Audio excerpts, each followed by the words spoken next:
Extinction didn't erase their terror. It sealed their legacy. It's humbling to think that for over 600 million years, Earth served as a proving ground for predators, each one the rules of survival. From jungles to oceans, the prehistoric world wasn't just about living, it was about dominating. Now, consider this. The Smilodon, the saber-toothed cat we all know, was initially mistaken for a hyena. It's all because of some similar cheek teeth. Imagine being an apex predator ruling the wild. Life at the top has perks, but even the most fearsome hunters aren't always the biggest. When it comes to the predator game, size isn't everything. And yet, nature sometimes outdoes itself, crafting a carnivore so specialized it seems mythical. These beasts evolved weapons to tackle the giants of their time. Not so long ago, one such feline roamed our planet, the Smilodon, monarch of the Ice Age. With its saber teeth and fierce look, Smilodon is instantly recognizable, thanks partly to films like Ice Age, but the world knows it as a saber-toothed cat. It didn't start that way. If we rewind about 160 years and picture ourselves in Brazil, that's where our tale begins, with a discovery that baffled the scientific community. When the first Smilodon remains were found, paleontologists didn't see a cat. Their initial guess was way off. Based on isolated cheek teeth resembling those of modern hyenas, they named this find Hyena neogaea. But within a few years, new fossils emerged.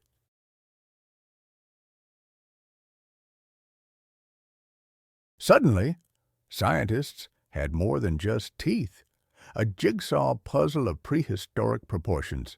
Foot bones, skull fragments, and those oversized canines painted a different picture. It became clear that this was no hyena. Instead, they were dealing with a new genus of felid, massive in size and built like a tank, far more robust than any modern cat. A new name was in order, Smilodon populator. Smilodon means knife tooth, and populator roughly translates to destroyer, or he who brings devastation. Sounds like a heavy metal album title, doesn't it? It's fitting for a predator that redefined lethal. The scientific community dove into unraveling the Smilodon's family tree. Today, researchers place our knife-toothed friend in the extinct subfamily Misidentified.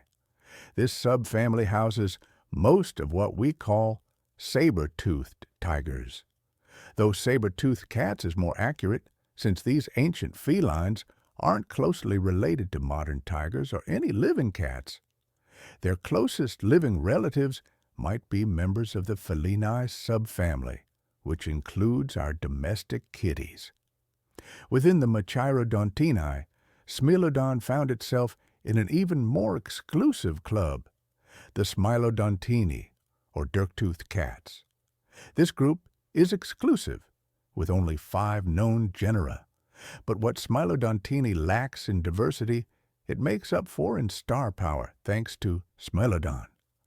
As research progressed, scientists discovered that Smilodon wasn't a lone standout, but a prehistoric trio with 3 members, S. Gracilis, S.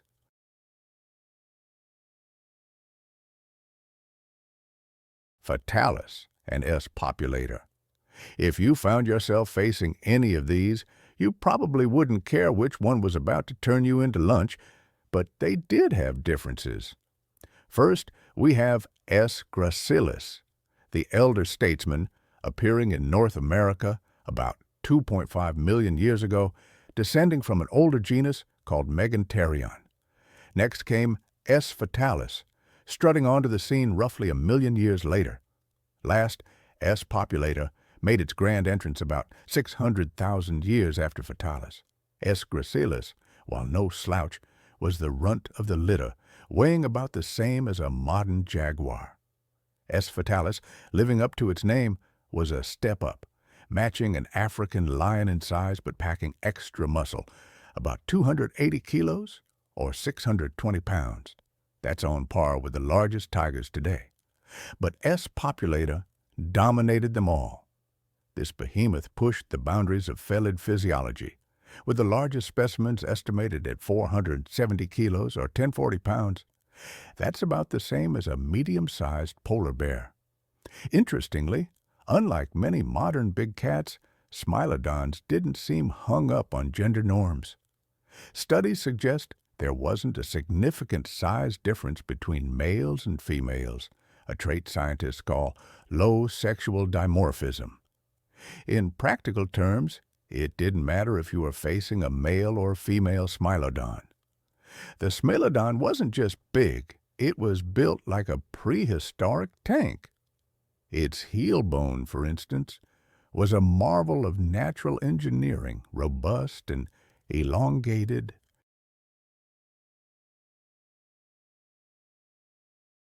It makes you wonder just how agile this creature really was.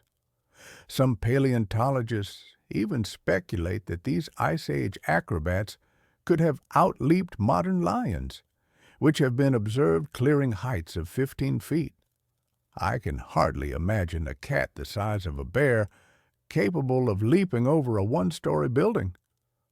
But the Smilodon's athletic prowess didn't stop at its fancy footwork.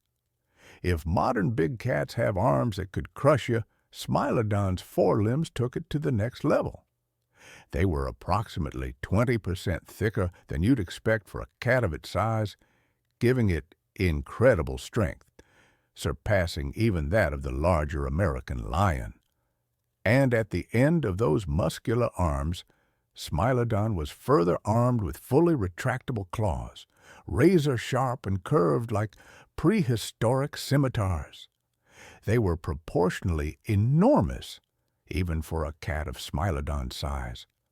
We're talking about claws twice the size of a Siberian tiger's and even longer than those of a Kodiak brown bear, an animal that can weigh twice as much as a Smilodon.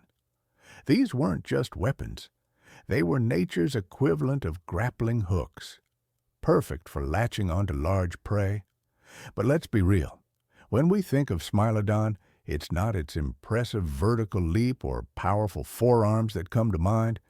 It's all about those teeth, those iconic, impossibly long canines that have captured imaginations for generations. Now, saber-teeth aren't unique to Smilodon.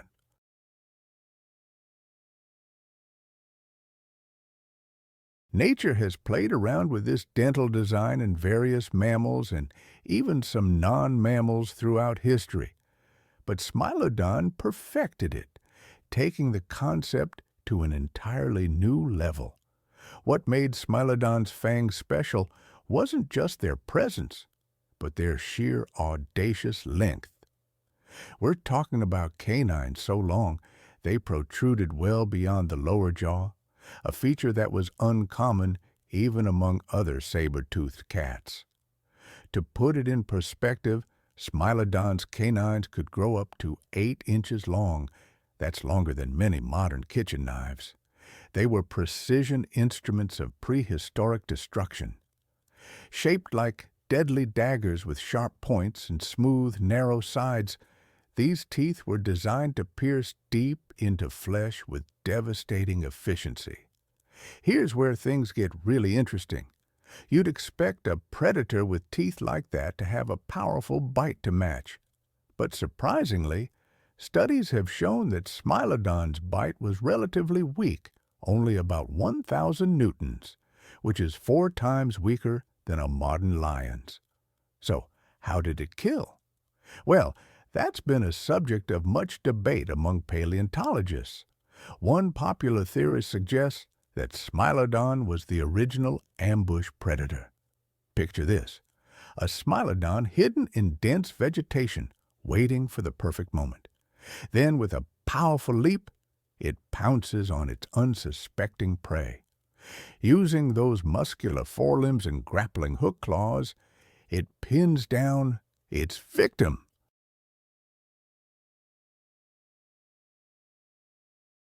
With precision, it sinks its saber teeth into the prey's soft underbelly, causing massive internal damage and blood loss.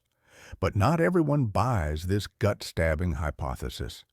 Many researchers favor a different but equally grim scenario. They proposed that Smilodon used its powerful build to quickly overpower its prey, then delivered a precise lethal bite to the throat. This would have caused severe blood loss and suffocation, a quick, if not particularly pleasant end for its unfortunate victims. Adding fuel to this theory is the discovery that Smilodon could open its jaw to an incredible 120 degrees. That's almost twice as wide as a human can manage. With a gape like that, pretty much every neck in the Ice Age would have been fair game. But Smilodon wasn't just brawn and teeth. Brain scans of Smilodon skulls suggest that these prehistoric predators had excellent coordination, sharp hearing, and top-notch vision. Their eye socket shape hints at binocular vision, giving them the depth perception needed to judge distances accurately, crucial for a predator that relied on ambush tactics. And if all that wasn't enough, they were fast too. Many Smilodon fossils show trauma to their sternums, the kind of injury you'd expect from high-speed collisions. This suggests that not only were they quick on their feet, but they were also willing to risk life and limb, or at least a bruised chest, in pursuit of their next meal.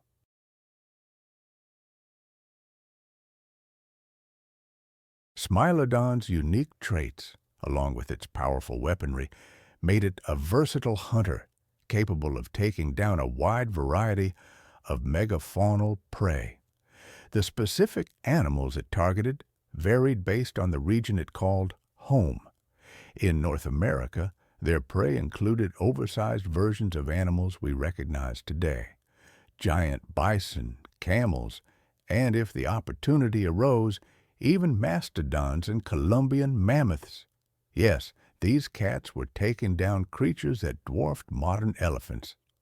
In South America, Smilodon's targets were equally impressive and diverse, including creatures like Toxodon, Litopterna, various species of Glyptodon, along with more familiar animals such as horses and camelids. Some evidence even suggests that Smilodon occasionally went after caimans, cementing its status as a top predator.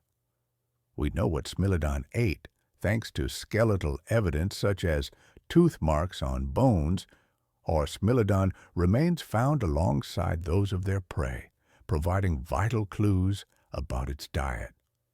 One big question that's still hotly debated in paleontology circles is whether Smilodon was a lone hunter or a team player. This isn't just academic curiosity. Knowing whether Smilodon hunted in packs could tell us a lot about its social structure and what kind of prey it typically targeted. One of the strongest pieces of evidence supporting the idea that Smilodon lived socially comes from the La Brea tar pits in California.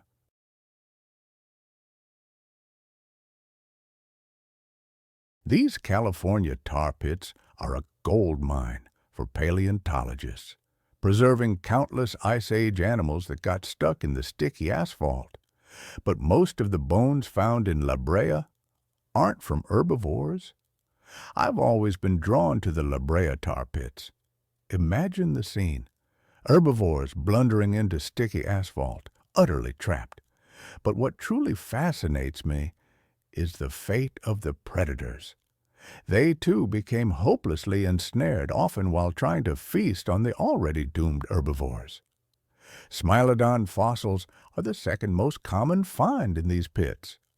Over 166,000 bones have been attributed to this incredible creature The sheer number has led some scientists to ponder if Smilodon might have been a social animal. The reasoning goes that in modern cat species, the more social ones tend to respond more readily to distress calls. So, if one Smilodon became mired in the tar, it might have called out, inadvertently luring other members of its group to their doom. It's a grim picture, but it could explain why so many Smilodon remains are clustered in one place. Another fascinating, surprisingly tender clue to Smilodon's possible social behavior lies in some fossils that show signs of severe injuries or disabilities. These would have made hunting almost impossible. Yet, remarkably, these individuals survived well into adulthood. This has prompted some paleontologists to suggest a kind of pseudo-health care among Smilodons.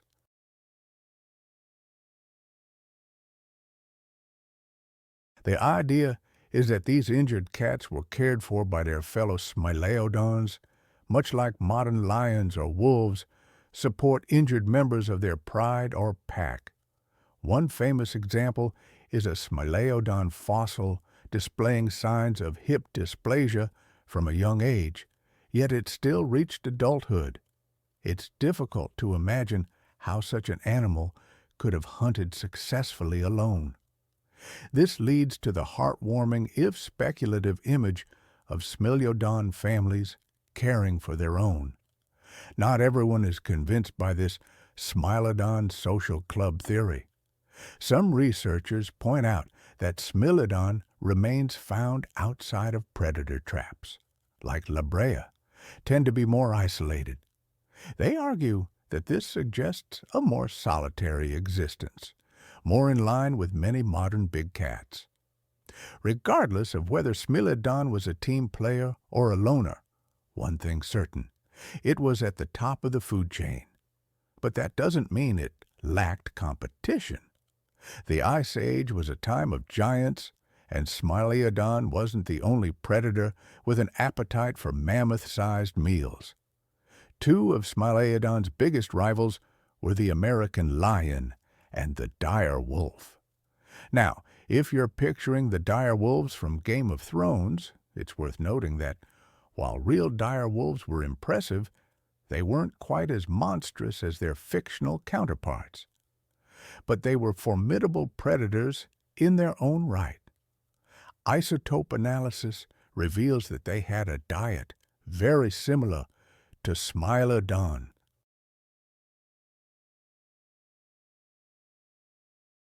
In other words, these predators were often competing for the same prey. So, how did Smilodon stack up against its competitors? Well, when it came to the American lion, it was probably a bit of a standoff. The American lion had size on its side, being one of the largest cats to ever exist. But Smilodon had those impressive canines, which likely served as a pretty effective deterrent. Most likely, these two apex predators tried to avoid each other when possible, but when conflicts did occur, it could have gone either way. The dire wolf, on the other hand, seems to have often come out second best in confrontations with Smilodon. Evidence from La Brea suggests that dire wolves would frequently abandon their kills when a Smilodon showed up. It's not hard to imagine why. Given those sabers being on full display 24/7, most predators would probably decide that discretion was the better part of valor. But lions and wolves weren't the only competition Smilodon had to worry about. The Ice Age was also the time of the short-faced bear, a beast that could make even Smilodon look small by comparison. Some of these bears reached truly dinosaurian proportions, rivaling medium-sized sauropods in weight. However, these ursine giants were more omnivorous than Smilodon, which likely reduced direct competition. Plus, bears tend to be solitary creatures.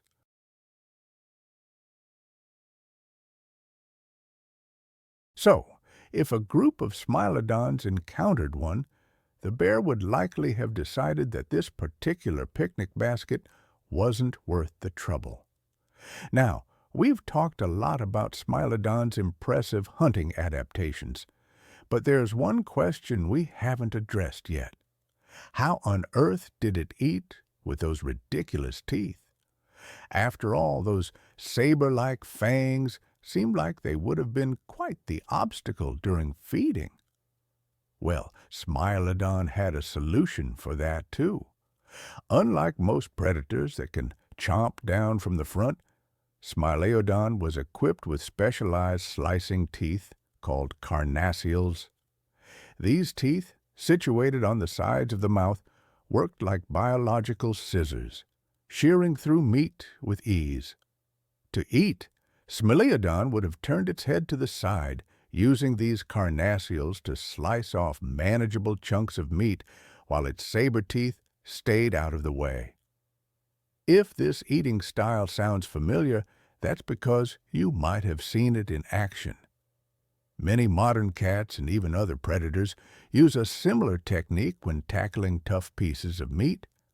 It's a prime example of nature's problem solving. When life gives you saber teeth, you adapt your eating style accordingly. With its unique adaptations and hunting prowess, Smilodon carved out a vast empire for itself. Between its three species, it achieved a distribution across the Western Hemisphere that would make any modern predator green with envy. In North America, S. gracilis and S.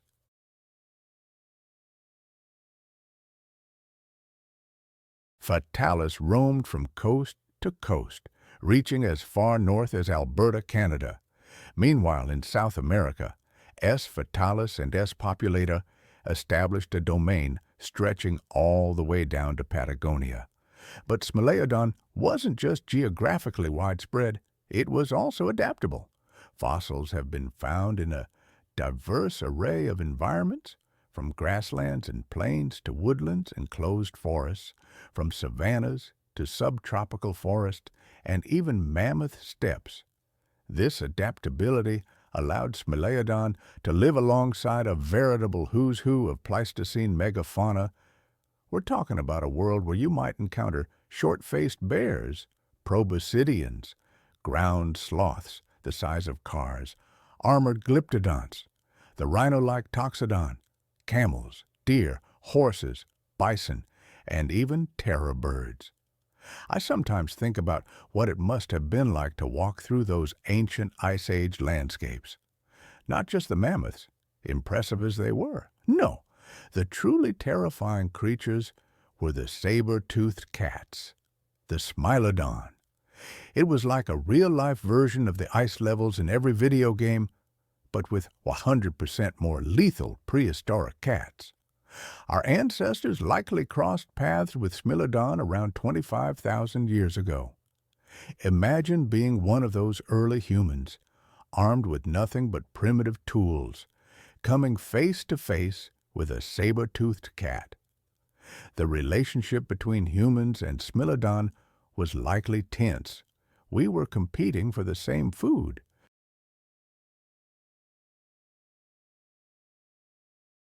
And unfortunately, by the time humans arrived, only the larger Populator and S. Fatalis remained. Given that Meganterion, a possible predecessor of Smilodon, occasionally preyed on Homo erectus, it's not a stretch to think Smilodon might have considered early humans as potential prey. But humans are resourceful. While there's no direct evidence yet of human-Smilodon confrontations, our superior technology and group tactics likely allowed us to turn the tables from time to time.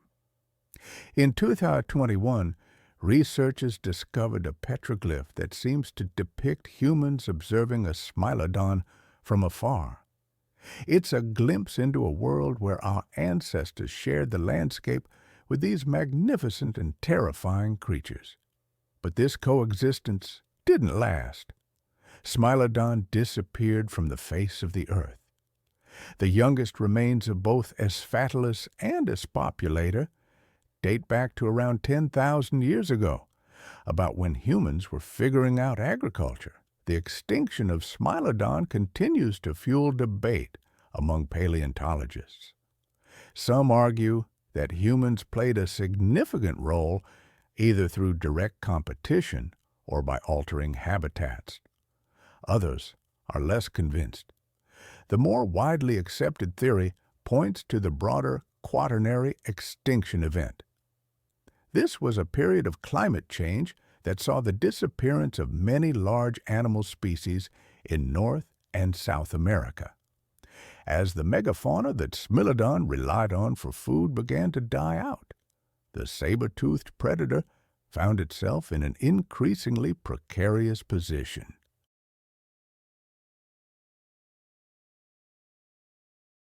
The very adaptations that had made Smilodon such a successful hunter of large prey now became a liability. Specialized to take down giants, Smilodon struggled to adapt to a world where those giants were disappearing. It was too good at what it did, and when the world changed, it couldn't change with it. The extinction of Smilodon marked the end of an era. It was the last of the saber-toothed cats, not just in the Americas, but worldwide. With its passing, a lineage that had dominated the planet for over 20 million years came to an end. Its legacy resonates in museum exhibits, in our imaginations, and as a reminder of the fragile balance between species and their environments. As we face our own period of rapid change, the lesson of Smilodon is clear. Survival requires adaptation. Mammoths were icons of the Ice Age, towering giants. But they weren't the scariest things out there. Lurking in the same frozen wastelands was a creature that made mammoths look quaint. Elasmotherium sibericum. Imagine a rhinoceros that decided regular size wasn't intimidating enough. Now multiply that by roughly 3, add the bulk of a small elephant, and crown it with a single horn so massive it could serve as a battering ram. Standing 6.5 feet at the shoulder and stretching 15 feet from nose to tail, Elasmotherium weighed in at a staggering 5 tons of pure horn-equipped muscle. The defining feature was the horn.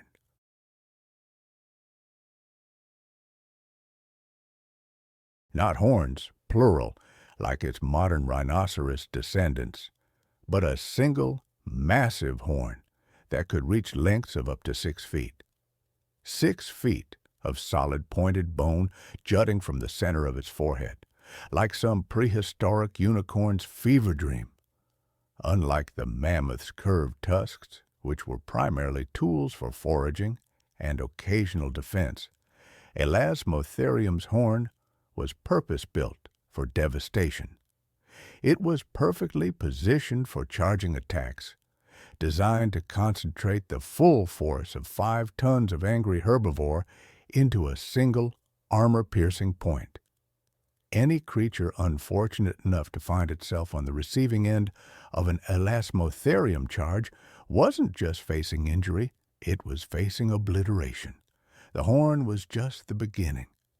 Strip away that intimidating weapon, and you're still left with a creature that redefined what it meant to be perfectly adapted for the Ice Age. I find myself thinking about the Ice Age and the creatures that roamed the frozen landscapes. It's easy to picture the mammoth struggling to survive in those harsh conditions. But there was another giant out there, one far more terrifying, Elasmotherium. This wasn't just an oversized rhino barely clinging to life. This was a creature purpose-built for dominance. The legs, for instance, were truly impressive. Unlike the mammoth's slow, heavy limbs, Elasmotherium had legs that were both powerful and agile.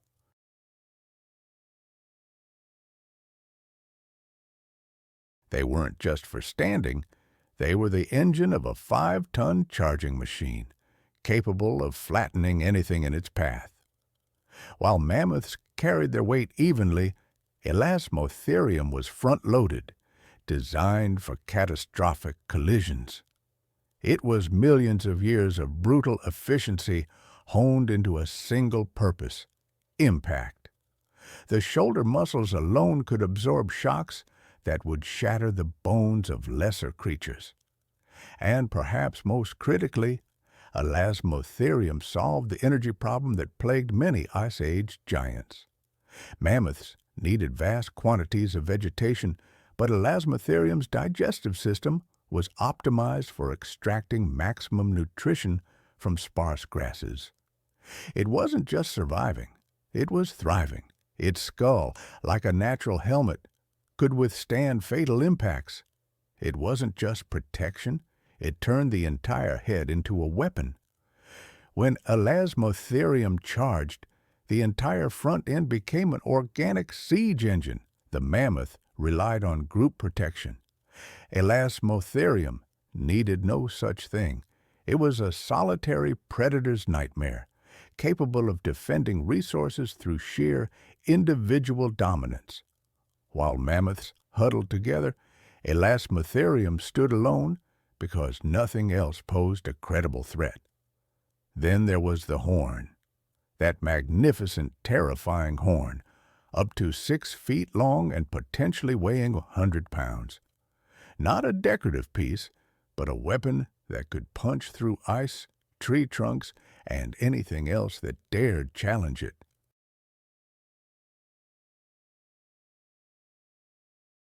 A horn longer than a standard parking space is wide, wielded with the precision of a medieval knight and the force of a freight train. Unlike modern rhinos, which carry their horns on their snouts, Elasmotherium's horn was mounted directly on the forehead, the optimal position for delivering devastating charging attacks. The physics alone are frightening. A 5-ton projectile moving at 25 km/h. But it gets more interesting. The horn wasn't just a weapon. Its structure suggests multiple functions. The base was broad and sturdy enough to serve as a snowplow, clearing feeding areas inaccessible to other herbivores. In a world where food was scarce, this was life and death. The horned surface was likely covered in keratin, structured for maximum durability, constantly growing and self-sharpening. Unlike antlers that shed annually, this horn was a permanent, ever-improving tool of destruction. Recent fossil evidence suggests the horn may have been even more formidable than imagined. Some specimens show evidence of horn bases that could have supported structures up to 8 feet long. An 8-foot horn on a 5-ton creature represents a level of natural weaponry with no modern equivalent. Imagine being a saber-toothed cat, accustomed to being the apex predator, suddenly encountering something that could impale you from 8 feet away. The horn didn't just change how Elasmotherium fought.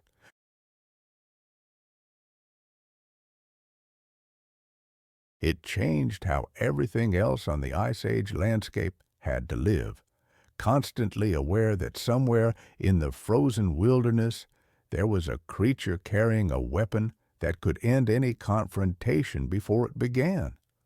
This is why the mammoth's tusks pale in comparison. Tusks were tools, but Elasmotherium's horn was domination made manifest. A weapon so effective that it redefined the very concept of herbivore. While mammoths adapted to environments that barely tolerated their presence, Elasmotherium claimed territories that actively welcomed their dominance. The key difference wasn't just what they could survive, but what they could control. The Eurasian steppe seemed designed specifically for creatures like Elasmotherium. Vast open grasslands stretched for thousands of miles. The silence surrounding the extinction of Elasmotherium is genuinely haunting. Here was an animal that once defined the Ice Age landscape, resilient, dominant, and built to endure. And yet, it vanished with barely a trace. It makes the mammoth survival story, impressive as it is, seem less like triumph and more like luck. Elasmotherium thrived in conditions where other megafauna couldn't establish permanent populations. The frozen steppes of Siberia, the windswept plains of Kazakhstan, the harsh grasslands of Central Asia, these were their hunting grounds, territories where extreme cold, sparse vegetation, and brutal competition eliminated most other large herbivores. Their secret? Resource management.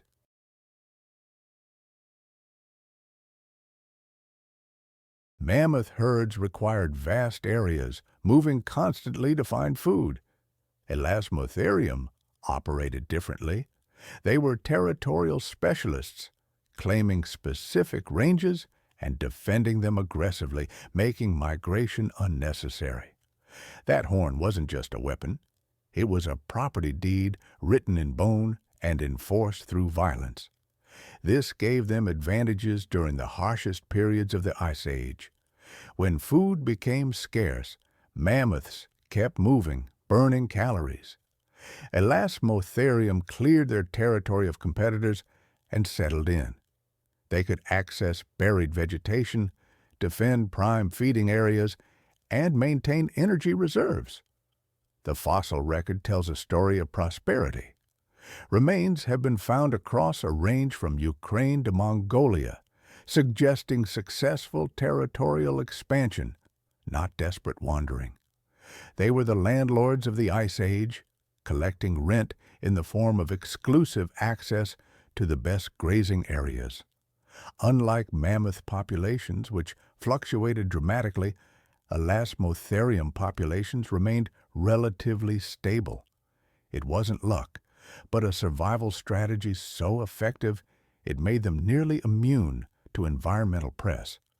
For a creature so perfectly adapted, so dominant, and so well-equipped, Elasmotherium's extinction presents a perplexing mystery. How do you eliminate something that appeared virtually indestructible? While mammoths survived in various forms until roughly 4,000 years ago, Elasmotherium vanished from the fossil record around 39,000 years ago.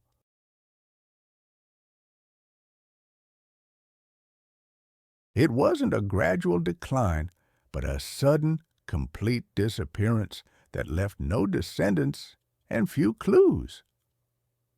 The conventional explanation points to climate change, but this theory has problems.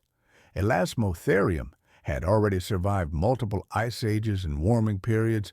Why would this shift prove fatal when previous ones had been survived? Some suggest human hunting prey, but the evidence is questionable. We're talking about 5-ton animals armed with 6-foot horns and the temperament of a cornered badger. Even with primitive weapons, the cost-benefit analysis seems questionable. The most disturbing possibility is that their very dominance contributed to their downfall. Their territorial nature, while advantageous during stable periods, may have prevented them from adapting to rapidly changing conditions. Unlike mammoths, which could migrate, Elasmotherium populations may have been too committed to their territories to abandon them when conditions deteriorated. The disappearance was so complete that for centuries, scientists weren't even Elasmotherium had existed at all. Unlike mammoth remains, which are found regularly, Elasmotherium fossils are rare and often fragmentary, almost as if something deliberately erased them from the archaeological record. Recent discoveries show stress markers and nutritional deficiencies, suggesting the final populations were struggling. Others display unusual growth patterns that might indicate disease or genetic problems.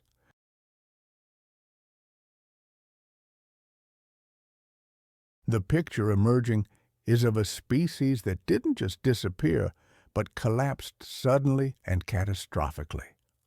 Whatever eliminated Elasmotherium was powerful enough to bring down a creature that had reigned unchallenged for ages. Elasmotherium, it wasn't just another Ice Age animal. It was the pinnacle of prehistoric power, a creature so finely tuned to its environment that it redefined what dominance looked like. The mammoth may have gotten the fame, but Elasmotherium earned the title that mattered most, the real titan of the Ice Age. But Elasmotherium wasn't the only behemoth history forgot. While it ruled the frozen steppes, another titan far to the south was the definition of giant altogether, bigger than a mammoth, heavier than a T-Rex, and possibly the largest land mammal to ever walk the earth. When we envision the world that shaped our earliest ancestors, I think we typically imagine a landscape dominated by predators. Saber-toothed cats stalking the savanna, massive hyenas lurking near waterholes, and early humans huddled around fires for protection. But what if one of the most significant competitors our ancestors faced wasn't a carnivore at all, but another primate? One so massive it would tower over any human alive today. Meet Dinopithecus inans, the terrible ape of Pleistocene Africa.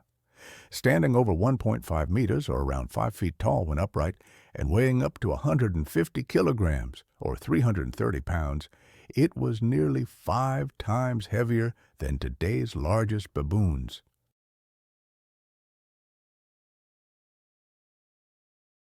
These colossal primates shared the African landscape with Australopithecus, an early Homo species, between roughly 3 to 2 million years ago. Yet despite their imposing presence during this pivotal chapter of prehistory, they remain virtually unknown outside of specialized scientific circles. Dinopithecus belongs to the family Cercopithecidae, the Old World monkeys, rather than the hominoid family. Specifically, it's classified within the subfamily Papionini, alongside modern baboons, geladas, and mangabeys. Despite this taxonomic distance from humans, Dinopithecus represents one of the most remarkable examples of primate gigantism in the fossil record.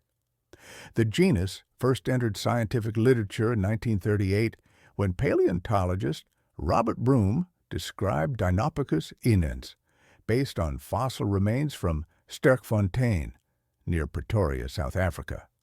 The name itself tells a story. Dino, from the Greek, for terrible or fearfully great, Pithecus, meaning ape or monkey, and inans, meaning huge in Latin. A fitting title for a creature that pushed the boundaries of what we thought primates could become. Subsequent discoveries have primarily come from cave sites in South Africa, including Krumdraai and Cooper's Cave, locations famously associated with early hominin remains. Fossil evidence includes partial skulls, mandibles, and postcranial elements that allow paleontologists to reconstruct its appearance and lifestyle.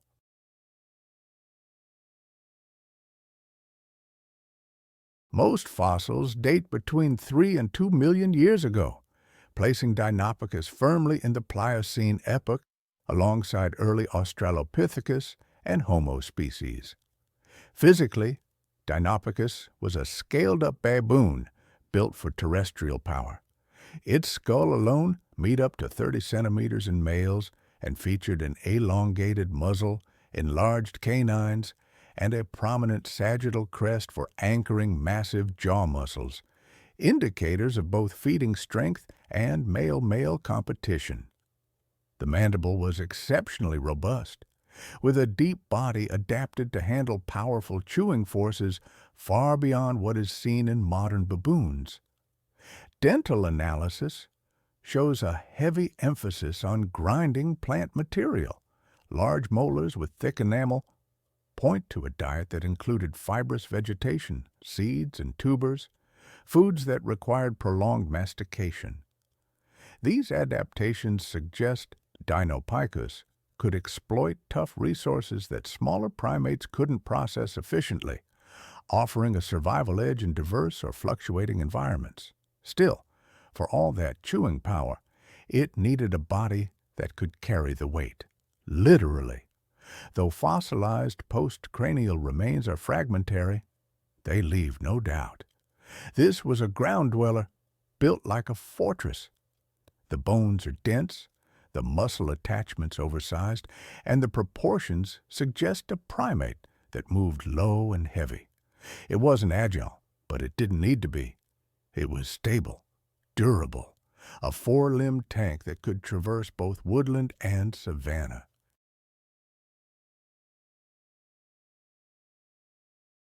Now, here's where the social structure gets fascinating. Sexual dimorphism in Dinopithecus was extreme, even more pronounced than in modern baboons. Males may have weighed up to twice as much as females and bore significantly larger canines and cranial crests. This suggests intense male competition, likely involving physical confrontations and dominance displays, a social structure where size directly translated to reproductive success. Yet all this leaves Dinopithecus somewhere in the middle of its ecosystem. Its size positioned it as a mesopredator, both hunter and hunted. It likely fed on fruits, seeds, roots, and small animals, while remaining vulnerable to apex predators like saber-toothed cats or large hyenas.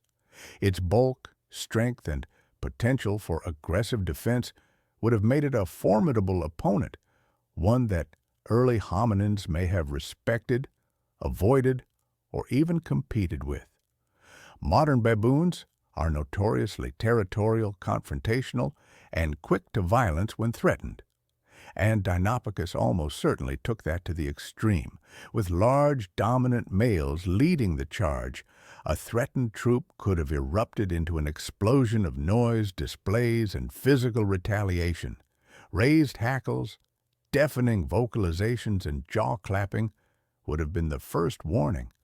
But if that didn't work, those massive canines weren't just for show.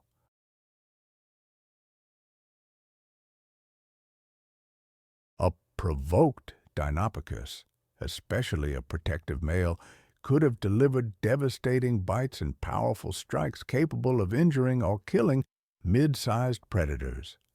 Some paleontologists estimate Dinopithecus could have delivered bite forces comparable to those of big cats, perhaps reaching or even exceeding 2,000 pounds of crushing force. I've often wondered what it must have been like to live alongside early hominins, to witness firsthand the very dawn of humanity. The fossil record suggests that Dinopithecus did just that, sharing the South African landscape with our ancestors between 3 and 2 million years ago. Imagine the encounters, the competition, the sheer presence of these giant primates as the crucible of humanity was forming. Dinopithecus was not a creature to be trifled with. Its bite force alone was enough to crush bone, tear through muscle. And it wasn't solitary. Like modern baboons, they lived in social groups, meaning confrontation meant facing not one, but many. A defensive circle of perhaps 10 to 20 large primates, bristling with muscle and rage, would have been a serious deterrent even to large carnivores, or, for that matter, early hominins. This wasn't a creature that backed down easily. It simply didn't need to. During the time when Dinopithecus thrived, South Africa was undergoing significant climatic shifts. For a primate of its size, these changes brought both unique challenges and new opportunities.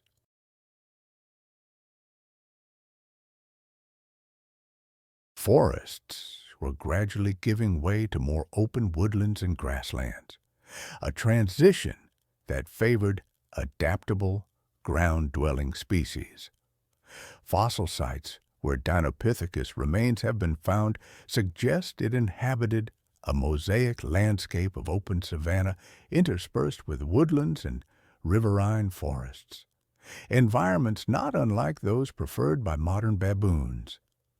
Troop life in Dinopithecus likely mirrored that of modern baboons, but on a far more intimidating scale. These multi-male, multi-female groups were probably structured around rigid dominance hierarchies, with adult males asserting their rank through visual displays and, when necessary, brutal physical confrontations. Some males weighed up to 150 kilos.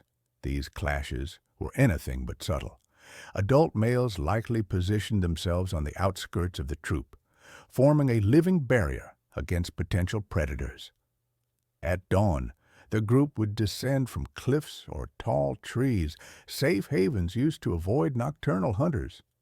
From there, the day began with movement and lots of eating. Feeding likely consumed much of the daylight hours. Adult males may have needed up to 7 kilos of plant matter daily. Grasses, seeds, fruits, bulbs, tubers, all requiring tremendous chewing power. And while plants formed the base of their diet, they weren't strictly herbivores. Like their modern relatives, Dinopithecus likely supplemented with animal protein, small vertebrates, insects, scavenged carcasses. But here's the twist.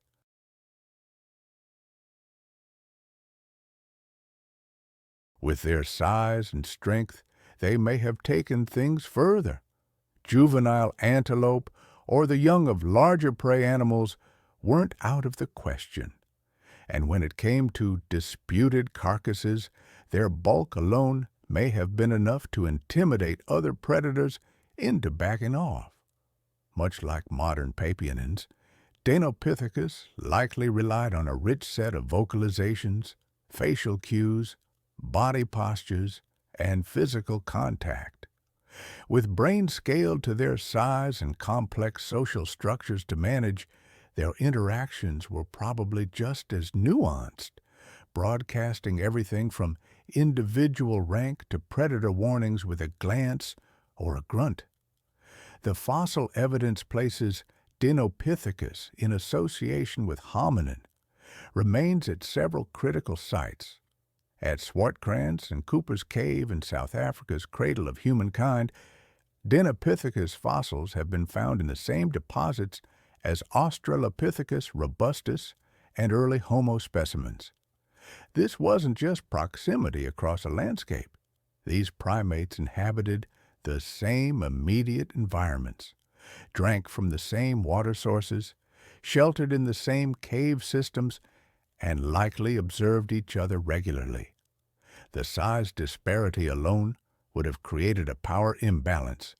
Early hominins stood approximately 1.2 to 1.5 meters tall and weighed between 30 to 55 kilograms. They would have been significantly outmatched by adult male Dinopithecus, which averaged around 80 kilograms, with larger individuals reaching up to 150 kilograms.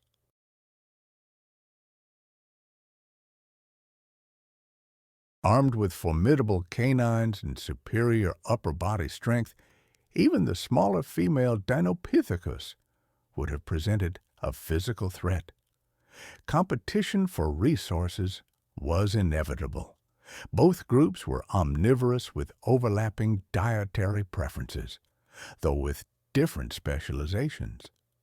Early hominins were developing adaptations for a more versatile diet, including meat obtained through scavenging and possibly hunting, while Dinopithecus likely specialized in efficiently processing large quantities of plant materials. Nevertheless, both would have sought out the same high-value food resources, fruits, nuts, tubers, and water sources, creating potential conflict points. And it wasn't just diet that brought them into contact. Both groups favored mosaic environments, offering a mix of woodlands for shelter and open areas for foraging. Both likely needed trees or cliff faces for nighttime safety from predators. Both would have been drawn to reliable water sources, particularly during dry seasons. This shared preference for similar habitats would have end regular encounters between the species. The responses of early hominins to Dinopithecus were likely complex and situational. Direct competition was probably avoided when possible, with hominins developing greater behavioral flexibility to compensate for their physical disadvantage.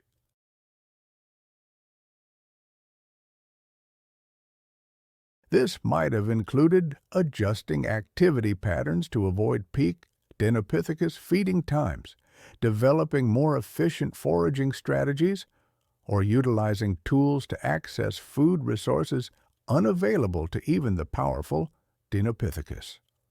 One intriguing possibility is that the presence of Dinopithecus may have accelerated hominin tool use and cooperation.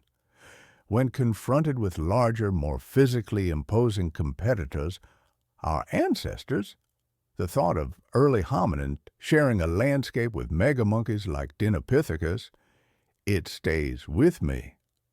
Imagine the press, the need to develop not just tools, but stronger social bonds. Cracking nuts with stones, digging for tubers, coordinating defenses, these would have been crucial advantages in that world. And then there were the predators. The predator dynamics of those shared habitats are fascinating. Dinopithecus and early hominins faced the same threats. Big cats, hyenas, crocodiles. I wonder, did a troop of Dinopithecus inadvertently offer some protection to nearby hominins? Predators might have been less inclined to attack with multiple large, aggressive Dinopithecus males around. Or perhaps a small hominin group attracted predators that then spilled over to Dinopithecus. Dinopithecus vanished around 1.8 to 1.6 million years ago. Climate change likely played a big role. Expanding grasslands and shrinking woodlands disrupted their food and shelter.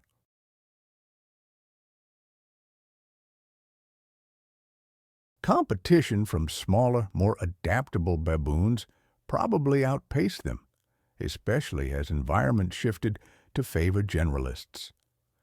Then came Homo erectus, adding new challenges, more advanced tools, broader diets, overlapping ecological needs.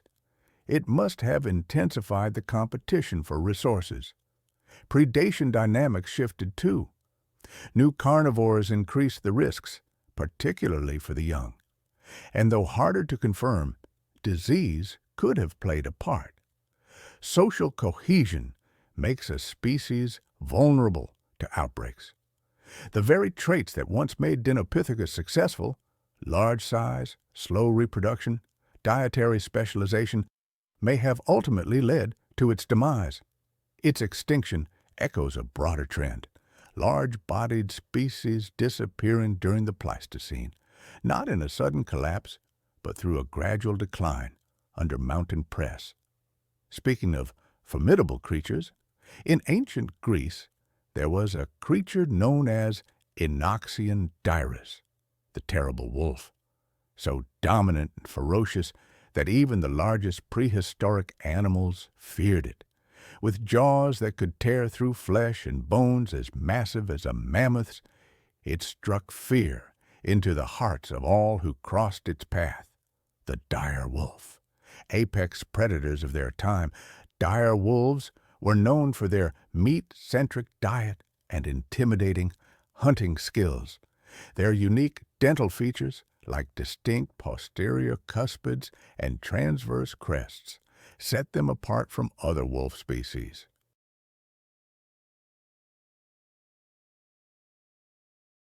Their digestive systems were tailored for processing meat, with short intestines optimized for their carnivorous diet. and their robust skeletons, powerful limbs, and broad chests hinted at their strength and hunting prowess. Their bite force, among the strongest of any canid, it enabled them to take down formidable prey with remarkable efficiency.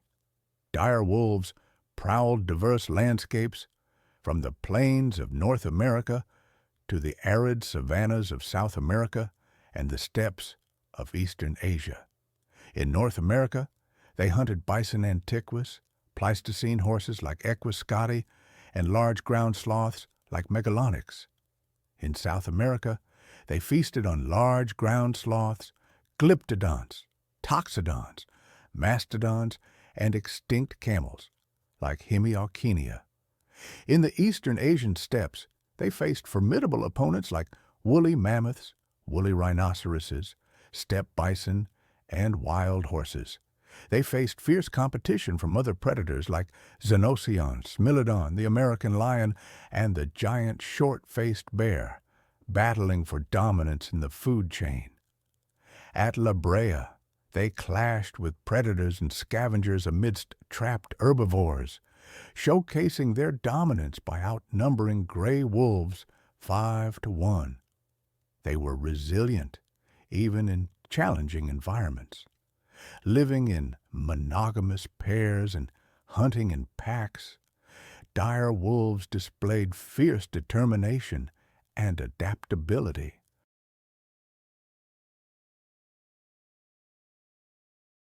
Their hunting strategies, tooth breakage rates, and pack dynamics reveal a lot about their evolutionary prowess and survival instincts.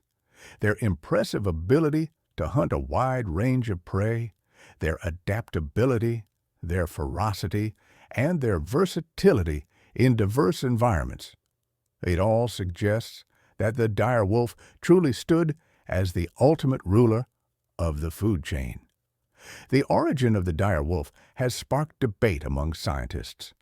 Two conflicting theories have been proposed. One, supported by fossil morphology, suggests that an expansion of the genus Canis from Eurasia gave rise to the dire wolf. The other suggests that the dire wolf emerged from an ancestral lineage native to the Americas, distinct from the genus Canis. Recent advancements in genetic analysis have shed new light on the origins of the dire wolf. Back in 1992, scientists tried to extract mitochondrial DNA from the skeletal remains of Anoxian dirus gilda, a close relative of modern wolves. But tar residue from the La Brea pits clung stubbornly to the bone material, thwarting their attempts. Then, in 2021, scientists finally got their hands on nuclear DNA from 5 dire wolf fossils spanning thousands of years. These discoveries revealed the ancient heritage of this magnificent creature. It turns out that dire wolves represent a unique genetic lineage that split from wolf-like canines a staggering 5.7 million years ago.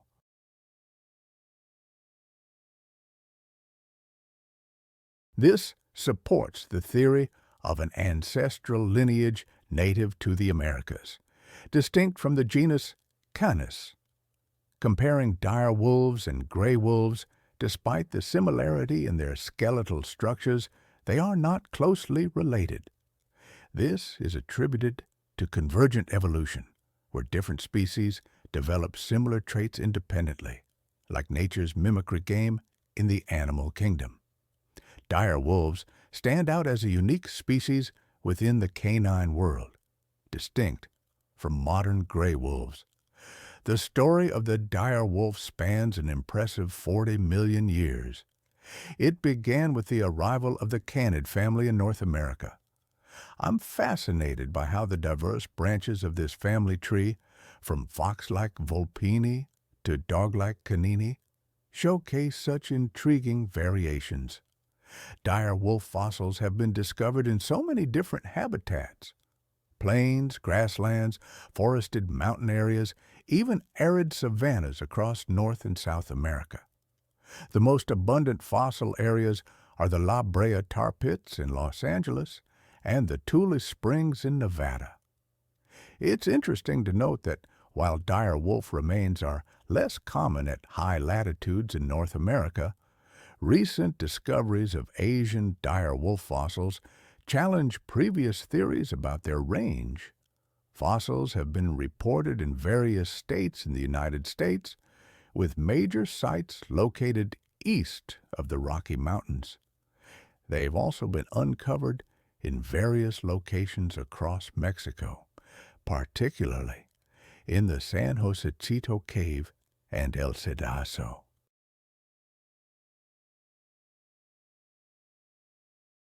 And in South America, specimens have been dated to less than 17,000 years ago in countries including Venezuela, Peru, Bolivia, Chile, and Ecuador.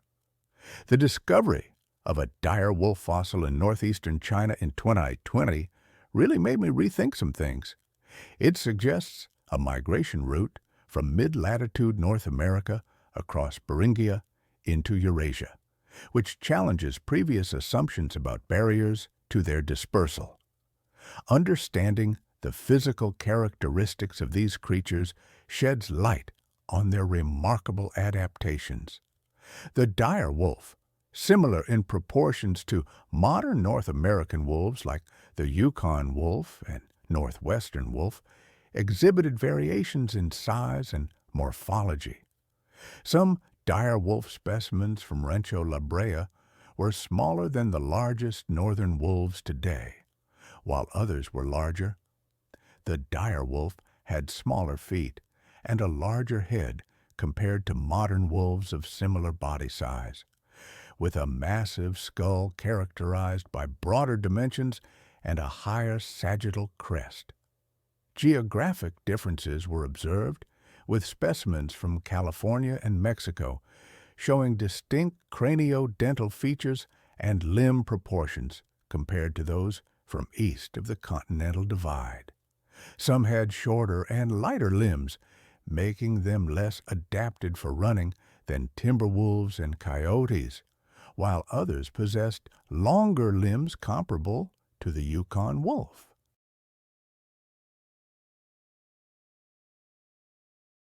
Around 125,000 years ago, dire wolves roamed the earth when the sea level was 8 meters higher than today during the Sangamonian interglacial period. The Wisconsin glacial period followed, lasting from 80,000 to 20,000 years ago, also known as the Ice Age, when glaciers covered much of North America. Then, dire wolves went extinct 9,500 years ago, marking the end of a unique era. Research indicates that dire wolves evolved separately from modern North American gray wolves and coyotes without genetic mixing. The reasons for their extinction remain debated, likely involving factors such as climate change, competition with other predators, and changes in prey availability. The disappearance of dire wolves marked the end of a unique lineage within the Canidae family and potentially altered predator-prey dynamics at the time. Between 125,000 and 9,500 years ago, significant climatic shifts occurred, shaping the environment in which dire wolves lived. These changes, alongside fluctuations in prey populations, likely influenced the dire wolves' survival.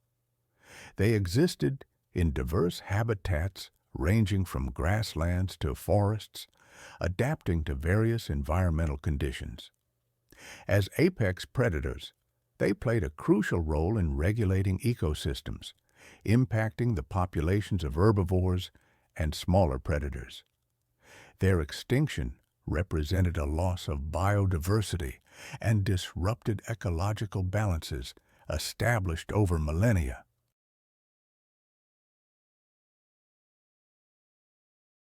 While interbreeding is known among wolf-like canines, studies have found no evidence of genetic mixing between dire wolves and extant North American gray wolves or coyotes, suggesting independent evolution. The exact reasons for their extinction remain a subject of debate, with factors such as climate change, competition with other predators, and changes in prey availability likely playing a role. Reflecting on the era of the dire wolf, its formidable presence and powerful bite force really captivate the imagination. It makes me think of other creatures that have risen and fallen. In the grand tapestry of Earth's history, few chapters are as captivating as the rise and fall of the dinosaurs. These magnificent creatures dominated our planet for over 160 million years, shaping ecosystems and adapting into a myriad of forms that continued to captivate our imagination. But as the curtain fell on the age of reptiles, it gave way to an unexpected sequel, one where the supporting characters stepped into the spotlight and nearly stole the show. Enter the forest racids, more commonly known as the terror birds. These feathered nightmares emerged from the ashes of the dinosaur extinction, carrying the torch of their terrifying predecessors and proving that nature abhors a vacuum, especially when it comes to apex predators.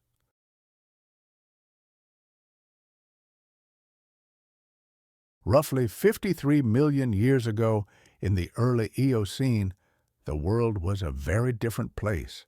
A hothouse Earth with lush forests stretching from pole to pole, filled with a diverse range of life forms that emerged after the extinction of the dinosaurs. It was in this steamy prehistoric paradise that the first terror bird, Paleopsilopterus, made its debut. Standing at a modest height of 1 meter or 3 feet, this Brazilian bird might not have seemed particularly terrifying at first glance. In fact, it was about the same size as a modern-day stork. Hardly the stuff of nightmares, but appearances can be deceiving, and Paleopsilopterus had something its contemporaries lacked: potential. What set it apart was its agility and speed, traits that would become hallmarks of its descendants. While it may not have been the apex predator of its time, dwarfed by monstrous crocodilians and giant snakes, it was a harbinger of things to come. Imagine the surprise of early European mammals when a South American terror bird appeared in their midst. Althornis, as it was known, was the only member of its family to have lived outside the New World, with fossil remains found in France and Switzerland. That such a creature, a taste of South American terror, could cross the sea to Europe. It's a thought that stays with me. But even as Althornis spread its wings, nature seemed to be planning something bigger for this lineage of avian predators.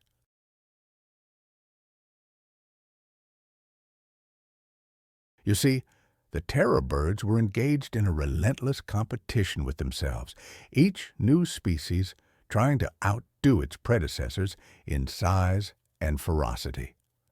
The Oligocene epoch, roughly 34 to 23 million years ago, marked a turning point. It was during this time that the family truly began to live up to its name, with the emergence of giants that would have given pause to even the bravest prey.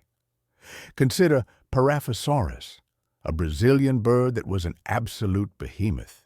It stood 1.4 meters, or 4.5 feet, tall and tipped the scales at a whopping 180 kilograms, or 400 pounds. To put that into perspective, Paraphosaurus outweighed the largest living bird today, the ostrich. Paleontologists believe it hunted, using a combination of kicks, slashes, and powerful jabs with its sharp beak. A prehistoric version of mixed martial arts, if you will. And Paraphosaurus wasn't just a mindless brute.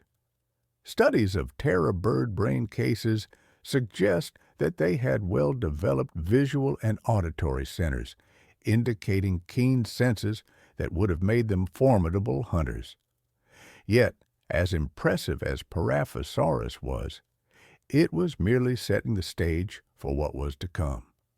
As we move into the Miocene and Pliocene epochs, spanning from about 23 to 2.5 million years ago, we encounter the true giants of the terror bird family. These were creatures that pushed the boundaries of what it meant to be a bird, reaching sizes that rivaled the predatory dinosaurs of old.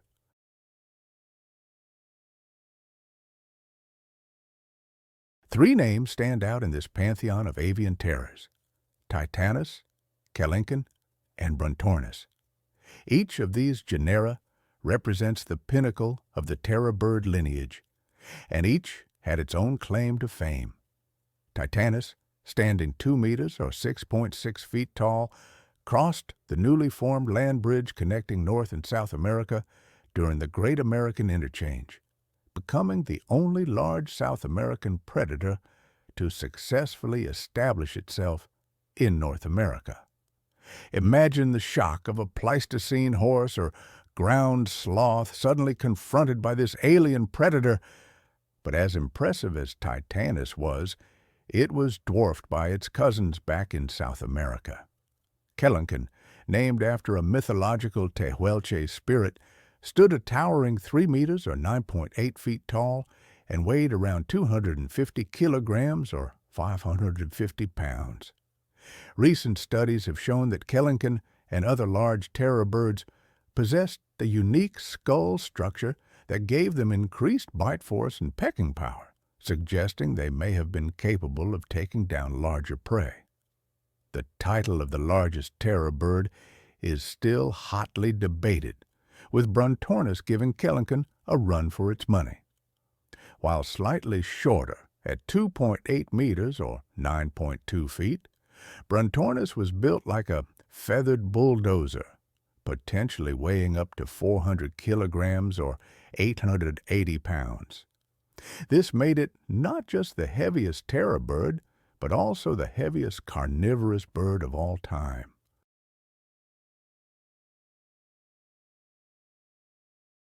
Its weight likely made it slower than its more nimble cousins, but what it lacked in speed, it made up for in raw power. One can imagine Brontornis as the tank of the terror bird lineage. I've always been fascinated by how evolution shapes predators. The terror birds, those giant flightless hunters of prehistoric South America, were more than just big birds. They were finely tuned killing machines. Imagine something twice as tall as Usain Bolt, several times his weight, and still able to outrun him. While some terror birds relied on sheer size and power, many others adopted a different strategy: speed. Studies of their leg bones reveal a structure remarkably similar to that of modern ostriches, with short thigh bones and elongated lower leg and foot bones. This adaptation points to a high-speed running ability. Paleontologists estimate that some terror birds, including the larger species like Titanus, could have reached speeds exceeding 30 mph or 48 kilometers. But speed wasn't just for chasing prey. For many, especially the smaller and medium-sized species, it was a crucial defense. In a world filled with other large predators, including giant carnivorous mammals and enormous crocodilians, a quick escape could mean the difference between life and death.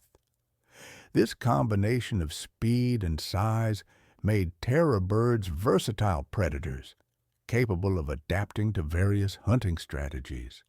But it wasn't just about brawn and speed.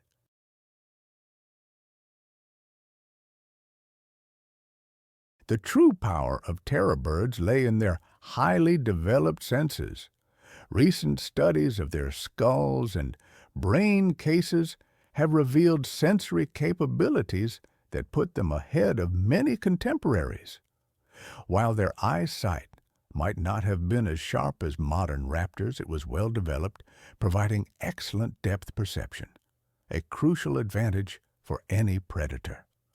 What truly set their vision apart was its versatility.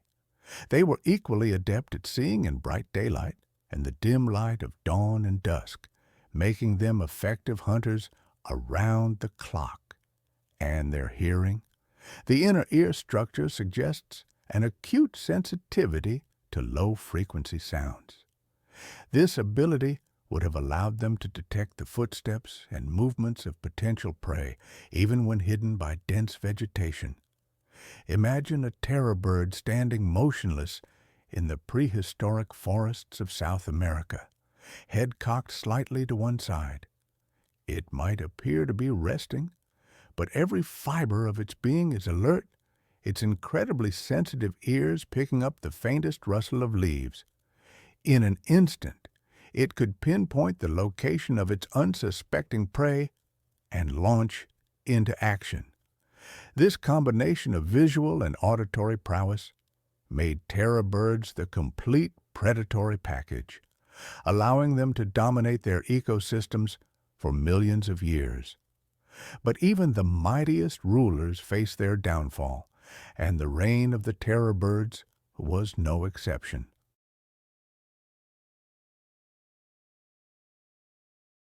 For millions of years, these avian predators had ruled supreme, developing into a diverse array of species. But somewhere along the line, their luck ran out. Traditionally, the extinction of the terror birds was linked to the Great American Interchange, a major paleozoographic event that occurred about 2.7 million years ago. This event saw the formation of the Isthmus of Panama, creating a land bridge between North and South America. As a result, animals from both continents migrated across this newly formed connection. The conventional wisdom held that the influx of new predators from North America, including cats, dogs, and bears, outcompeted the terror birds, leading to their extinction. But, as is often the case, the truth is more complex. Recent studies have cast doubt on this simple competition-based extinction model, revealing a more intricate tapestry of factors that led to their downfall. One of the primary challenges to the competition hypothesis comes from a closer examination of the fossil record. It turns out that most terror birds, along with many of their South American competitors, had already disappeared long before placental predators arrived in significant numbers. This timing mismatch suggests that something else was at play. Moreover, the success of Titanus in North America serves as a counterpoint to the idea that terror birds couldn't compete with placental mammals.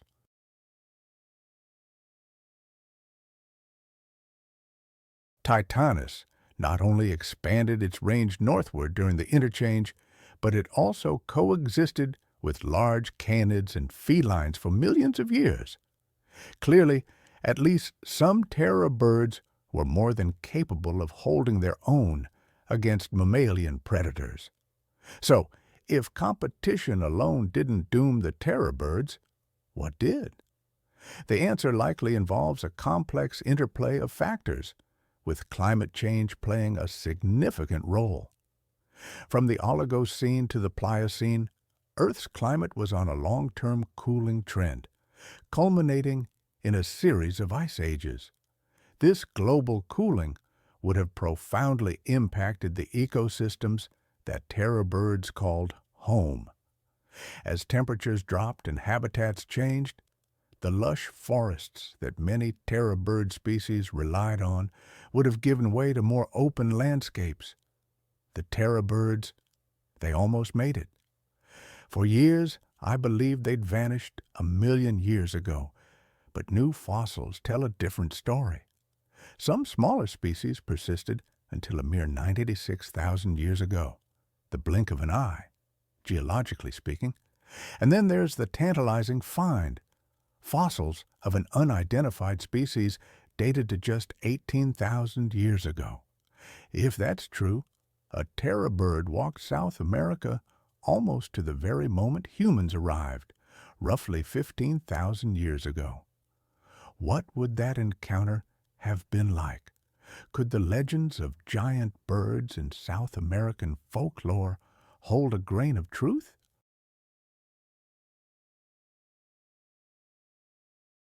It's unlikely our ancestors met them directly, but perhaps stories of these feathered giants were passed down.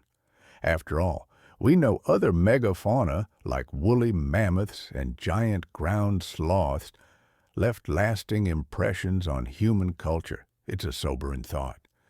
If terror birds had hung on just a little longer, our understanding of the natural world might be very different.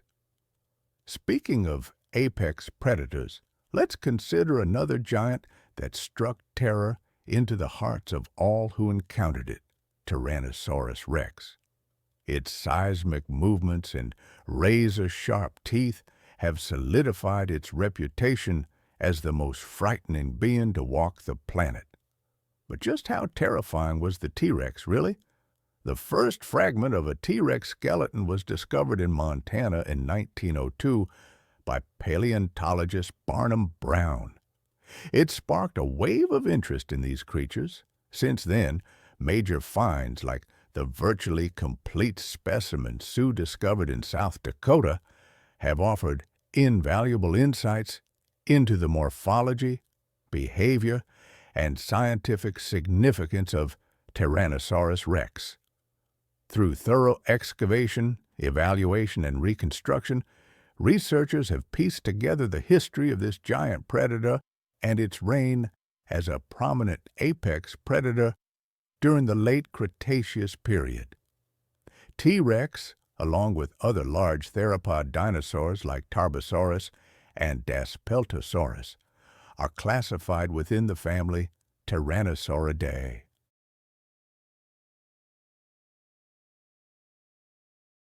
Tyrannosaurus rex, one of the last and most widely recognized tyrannosaurid species, represents the top predator of its time and a key figure in dinosaur evolution. Imagine a muscular body stretching up to 12 meters, rivaling the length of a school bus. Some paleontologists speculate certain specimens exceeded 13 meters, dwarfing any other terrestrial predator of the time. This imposing giant stood 6 meters tall at the hips, its head held high as it surveyed its realm with regal authority. And the weight? Estimates suggest a T-Rex could weigh anywhere from 12 to 18 tons, the weight of several small cars compressed into one awe-inspiring predator. The Tyrannosaurus rex boasted a sturdy skeletal structure with a distinct vertebral column comprised of neck, back, and sacral vertebrae. Though the exact number of tail vertebrae varied, its neck formed a muscular S-shaped curve supporting its massive head, while pneumatic depressions and robust neural spines provided strength and flexibility. The forelimbs were short, with 2 clawed fingers, contrasting the long hind limbs that contributed to its imposing stature. The pelvis featured a lengthy ilium and a large pubic boot, while the hind foot had an arctometatarsalien metatarsus. Throughout its skeleton, many bones were hollowed, reducing weight without sacrificing strength, crucial for supporting its bulk.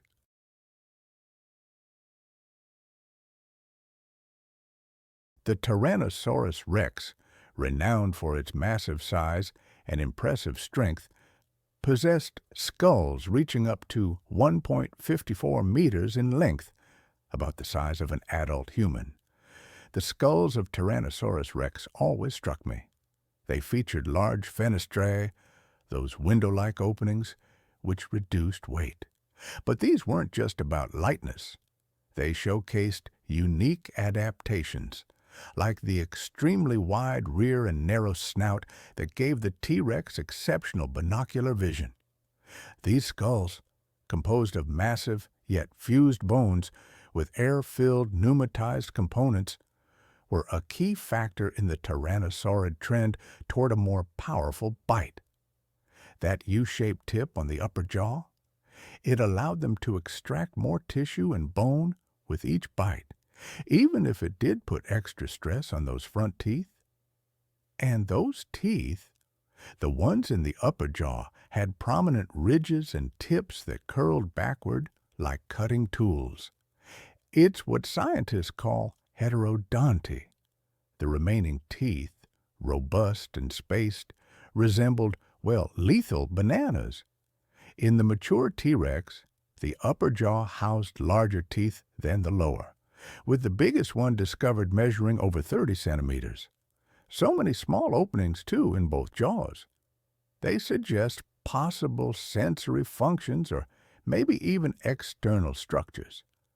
But for all its massive jaws and teeth, you can't ignore the T-Rex's disproportionately small arms. For years, people assumed they were useless, vestigial remains.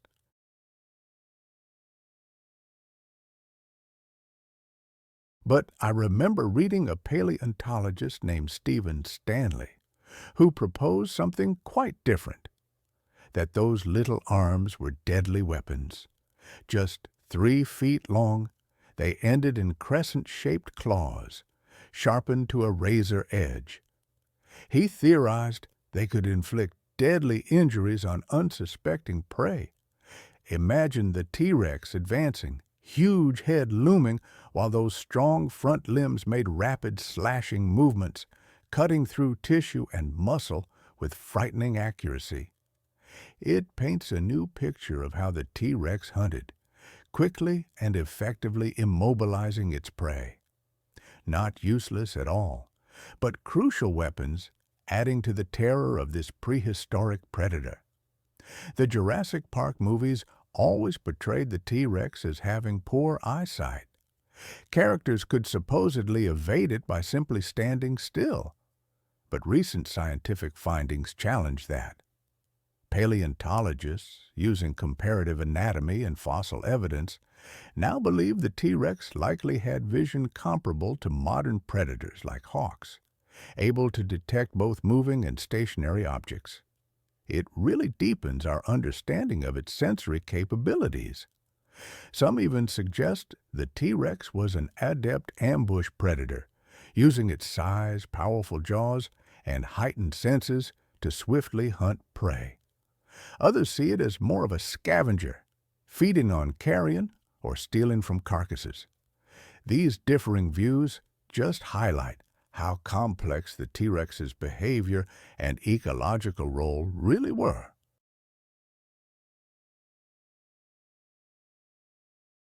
Beyond its eyesight, the Tyrannosaurus rex possessed a remarkable sense of smell, similar to vultures.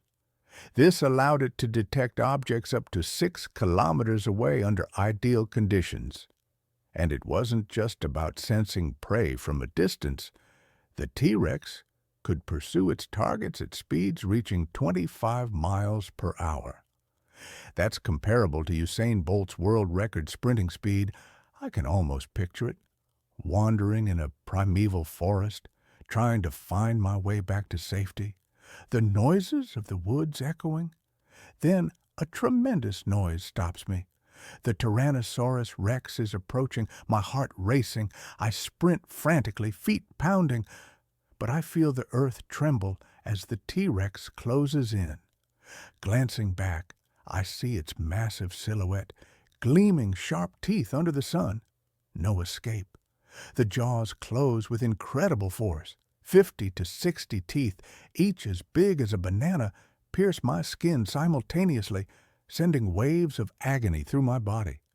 The true terror of being hunted by the most formidable predator to ever roam the earth. The feeding habits and diet of the Tyrannosaurus rex were key to its dominance during the late Cretaceous period. It was a formidable carnivore with its massive size and powerful jaws filled with serrated teeth. Its diet primarily consisted of large herbivorous dinosaurs like Triceratops and Ankylosaurus.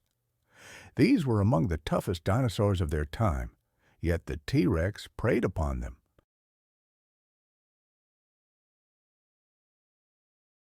It's believed that T-Rex may have occasionally targeted its own kind or even other formidable predators, demonstrating the sheer dominance and terror it inspired.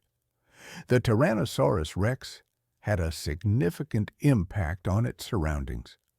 Its very presence necessitated changes in the behavior of other animals. Some dinosaurs developed defenses, such as speed or armor, to evade its attacks, while others sought refuge in dense forests or migrated to new areas.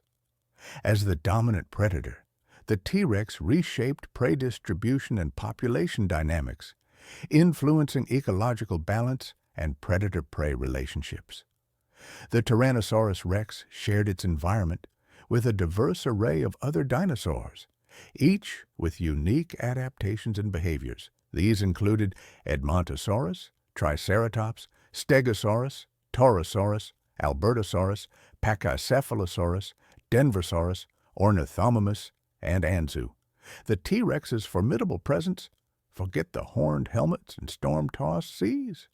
Imagine the Vikings facing something far more terrifying than rival warriors. Colossal, powerful creatures ripped straight from legend. Not just animals, but giants of a dying world. Beasts that could crush ships and skewer warriors in an instant. I've always been fascinated by the Viking relationship with nature, how they battled it with iron blades and wooden shields, clashes so intense they became legends. The first beast our Norse ancestors regularly encountered was the magnificent aurochs, wild cattle unlike anything alive today.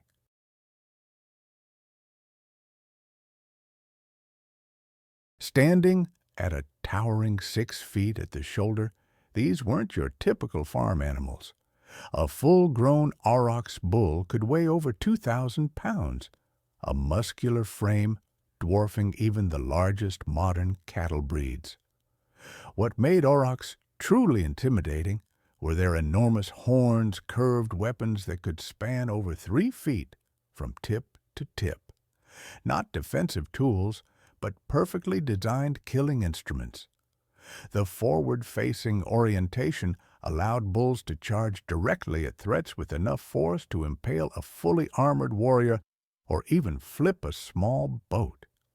I've read archaeological evidence suggesting that aurochs' horns were often kept as trophies after successful hunts, becoming drinking vessels for the most prestigious Viking warriors. The relationship between Vikings and aurochs was more than just survival. It was woven into their very culture, leaving a mark on Norse art, symbolism, and even the warrior mindset. Hunting these beasts was a true test of courage for young Norse warriors. Unlike modern hunting, where distance and firearms provide safety, Viking hunters had to approach within spear-throwing range, close enough to smell the animal's breath. A charging aurochs could reach speeds of 22 miles per hour, leaving hunters with mere seconds to make their throw or face the consequences. Many Norse graves contain evidence of horn wounds, silent testimony to hunts gone wrong.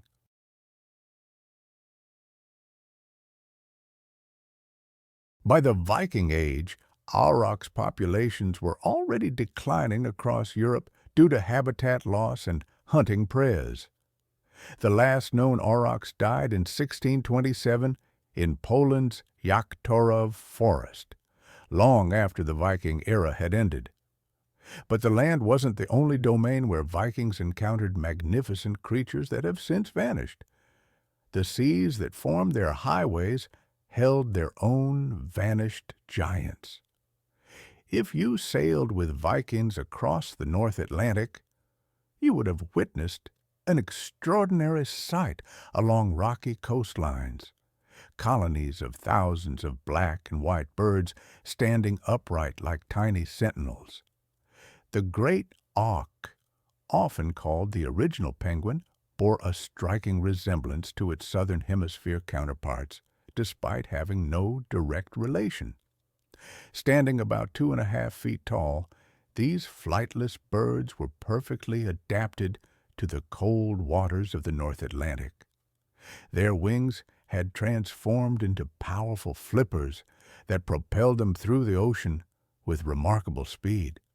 Measurements based on similar birds suggest they could fly underwater at up to 22 miles per hour.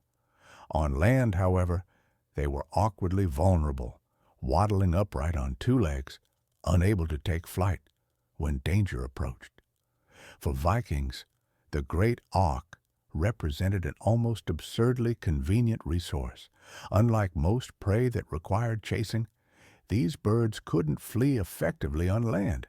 Norse seafarers could simply walk among nesting colonies and select their victims.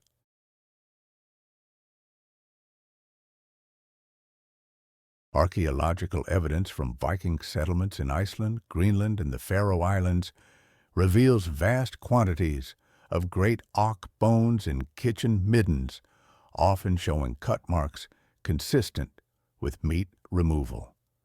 The great auk's waterproof feathers were prized for insulation and bedding.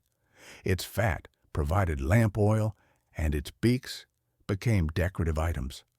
A Viking burial in Norway even featured a necklace with 5 great auk beaks, hinting at both symbolic and practical value.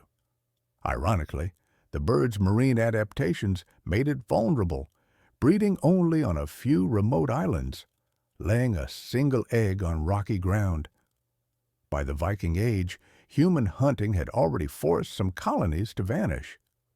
The great auk's final extinction didn't occur until 1844, when the last confirmed pair was killed on the island of Elde off Iceland, a sad epilogue to a relationship that began when the first Norse ships reached their breeding grounds.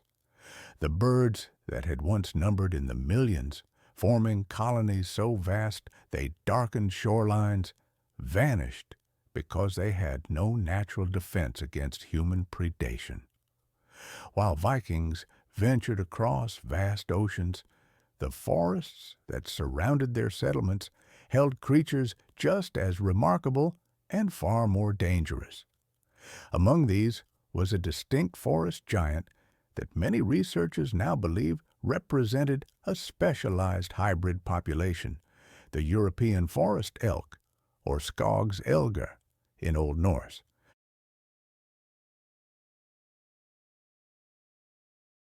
A creature that combined characteristics of what we now classify as separate moose and elk species.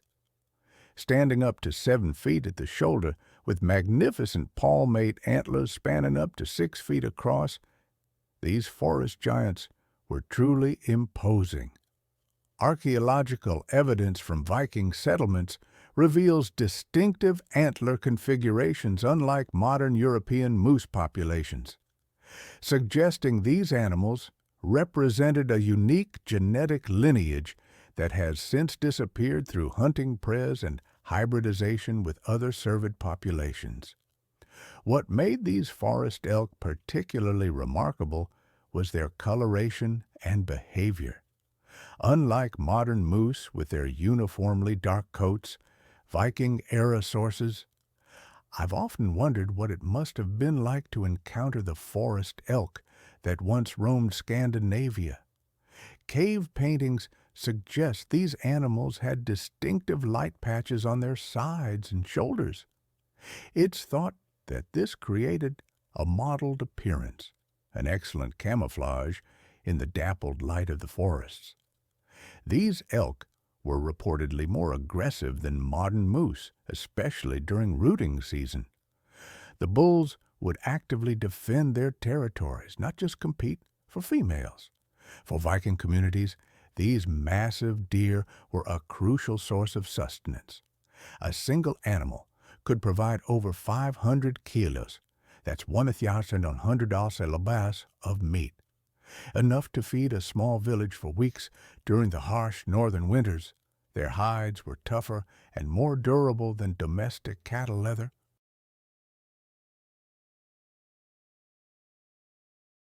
They were prized for shields, boats, and winter clothing, and perhaps most valued were their enormous antlers. Viking craftsmen transformed them into everything from tools and weapons to drinking horns for isles and kings. But by the late Viking Age, these distinctive forest elk populations were already showing signs of decline. A combination of intensive hunting and forest clearing for agriculture fragmented their habitat across Scandinavia. As Viking settlements expanded, encounters with these magnificent beasts became increasingly rare. Medieval sources describe them as creatures of the remote wilderness, rather than animals regularly seen near human habitation. As impressive as these forest giants were, they weren't the only creatures shaping Viking survival. Deep within Scandinavia's icy rivers swam another unexpected powerhouse, one that proved just as valuable and equally dangerous. While spotting a whale today feels like a rare and wondrous sight, for Viking sailors, such encounters often turned into high-stakes battles. Gray whales were a valuable prize, offering meat, oil, and bone, but hunting them meant rowing dangerously close, where a single thrash of the whale's tail could shatter a longship, sending its crew to a cold, watery grave. Unlike most whale species that still inhabit northern seas today, the Atlantic gray whale population was driven to complete extinction by the 18th century.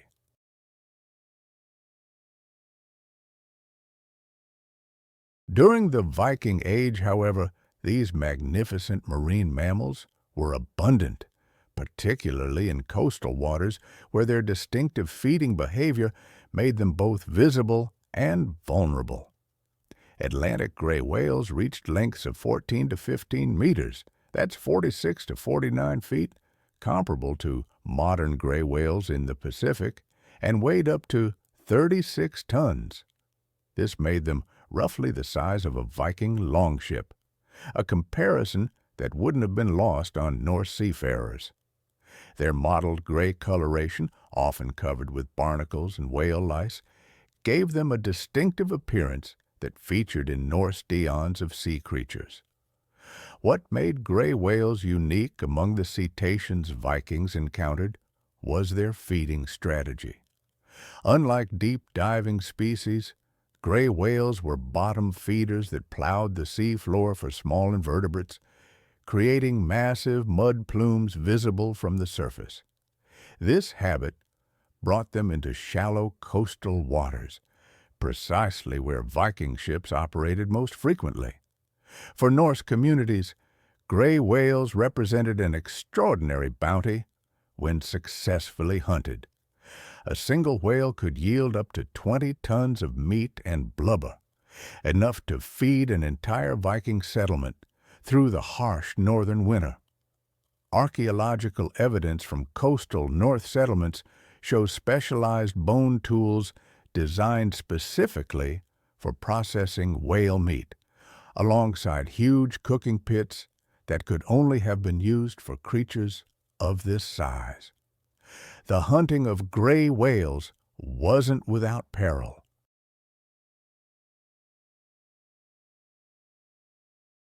Unlike passive species, such as the right whale, gray whales were known for their aggressive defense when threatened. They would often charge attacking boats, using their massive flukes to smash wooden vessels to splinters. Norse sagas contain accounts of whaling expeditions ending in disaster when cornered whales fought back, earning them the nickname devilfish among later whalers. What made Atlantic gray whales particularly vulnerable to hunting was their predictable migration patterns and coastal breeding grounds. Each year, They would travel along well-established routes between feeding areas in the north and calving grounds further south.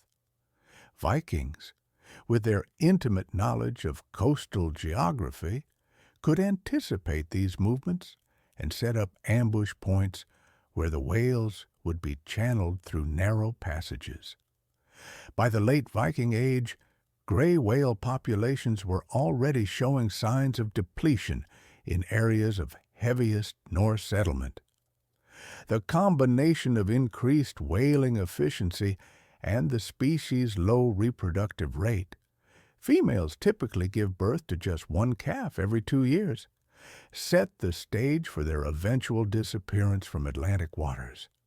But while Vikings battled colossal whales at sea, their struggles didn't end once they reached dry land. The forests of Britain were home to predators just as fierce and far less predictable.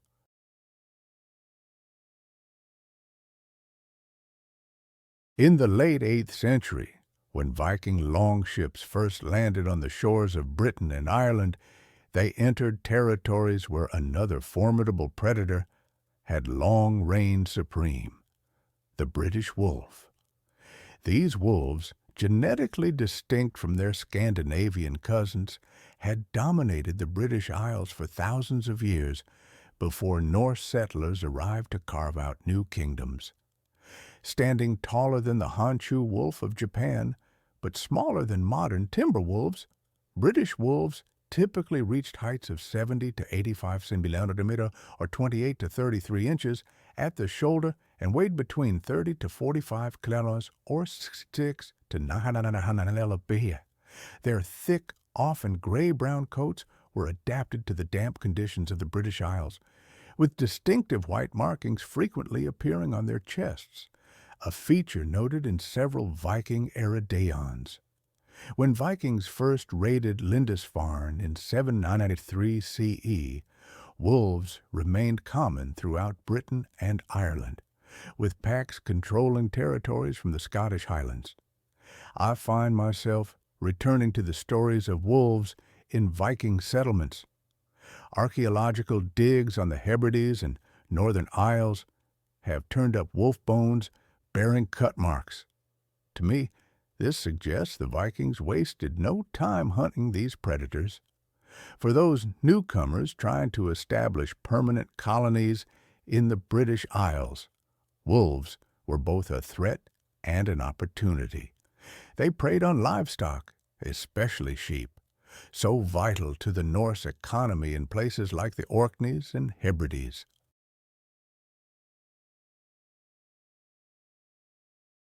This made them natural enemies. Yet, these Viking warriors also respected the wolf's hunting skills and pack coordination, qualities they valued themselves in battle.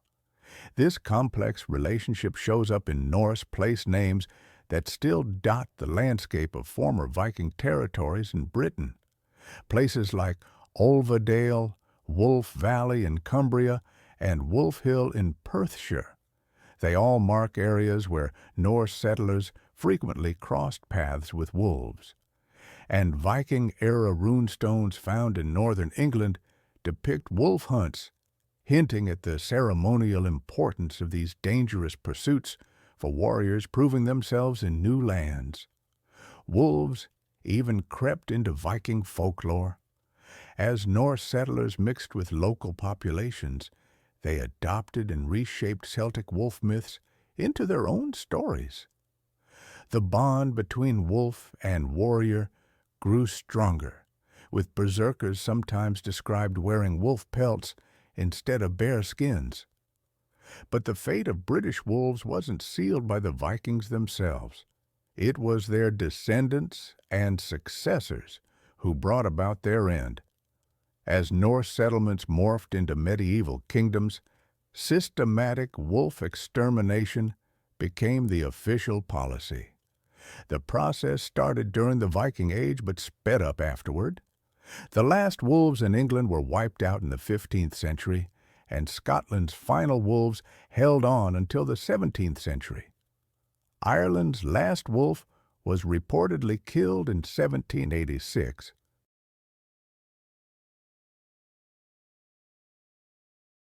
That marked the end of a predator lineage that had seen it all, from the first Celtic settlers to the Viking invasions and everything in between. Another animal the Vikings encountered seems almost like a relic from a more ancient time, the Atlantic and Baltic sturgeons. These armored leviathans lurked beneath the rivers and coastal waters of northern Europe.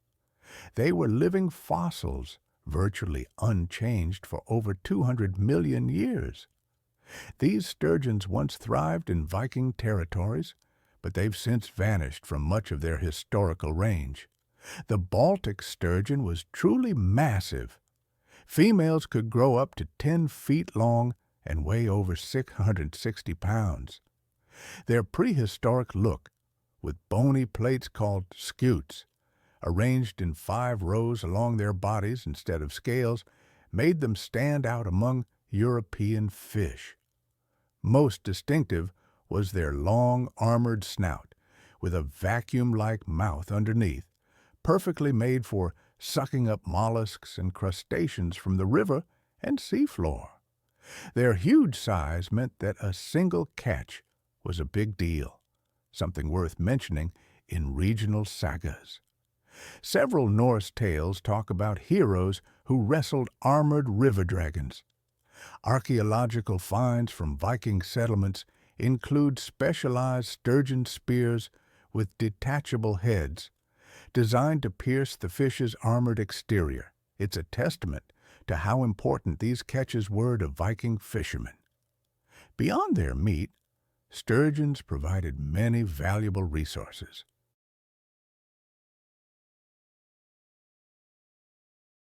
Their swim bladders were processed into isinglass, used for clarifying beer and wine and for making a strong adhesive.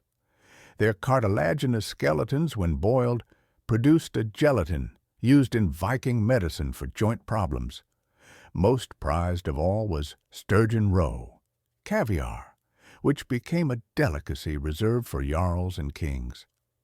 By the late Viking Age, sturgeon populations were already falling in heavily settled areas. Their slow reproduction, females don't mature until they're 15 to 20 years old, made them easy to overfish. Their predictable spawning runs and habit of basking near the surface made them easy targets. In the medieval period, dams blocked spawning routes, and pollution made things worse. By the 18th century, Baltic sturgeon had become so rare that Scandinavian monarchs claimed them as royal property, a protection that came too late. But as Vikings turned their gaze inland, the armored giants of the rivers gave way to shaggy titans of the forest, European bison, and their forest-dwelling cousins, wisent. Unlike the American bison we know today, these European relatives were specially adapted to the dense mixed forests that once covered much of northern and eastern Europe.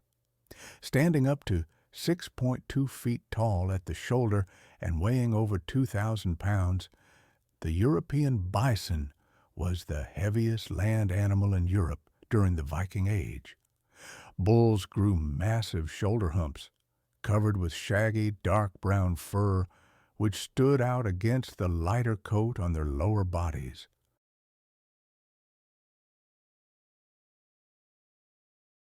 Their curved horns, though shorter than those of the aurochs, were just as dangerous when the animal charged.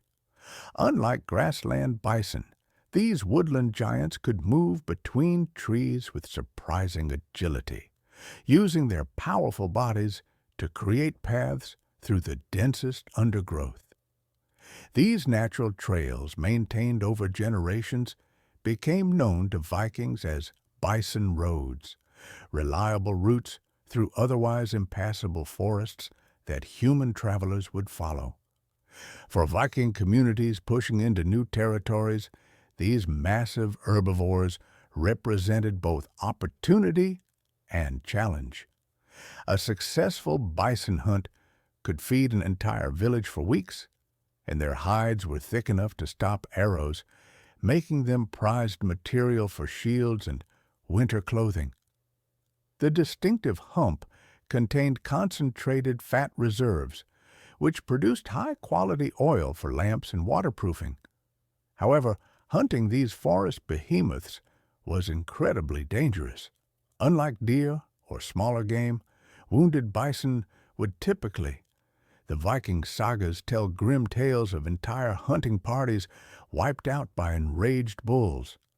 These weren't ordinary cattle, but European bison, creatures of immense size and power, capable of charging at 40 kilometers an hour even through dense woods. A single bison could easily kill multiple hunters. It's a sobering thought that even in the Viking Age, these magnificent animals were already in decline.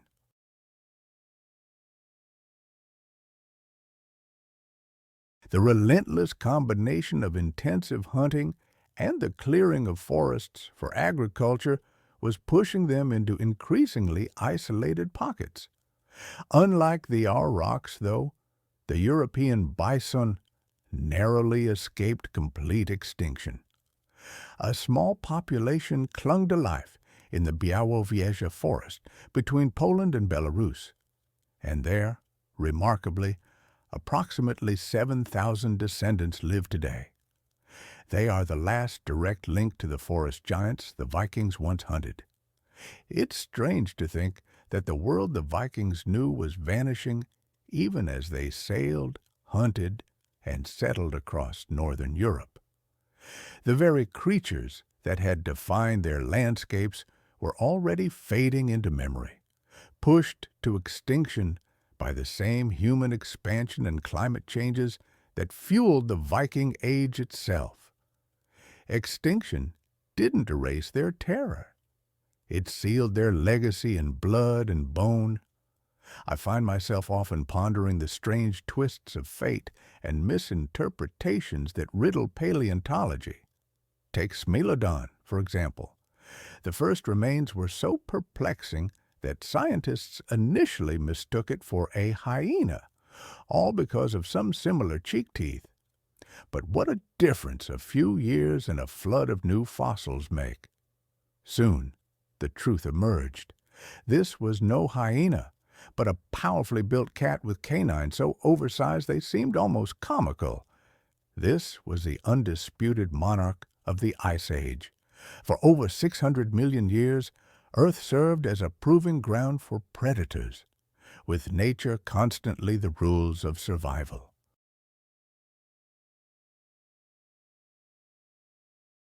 From dense jungles to open oceans and skies filled with murder on wings, prehistoric life wasn't just about surviving. It was about dominance.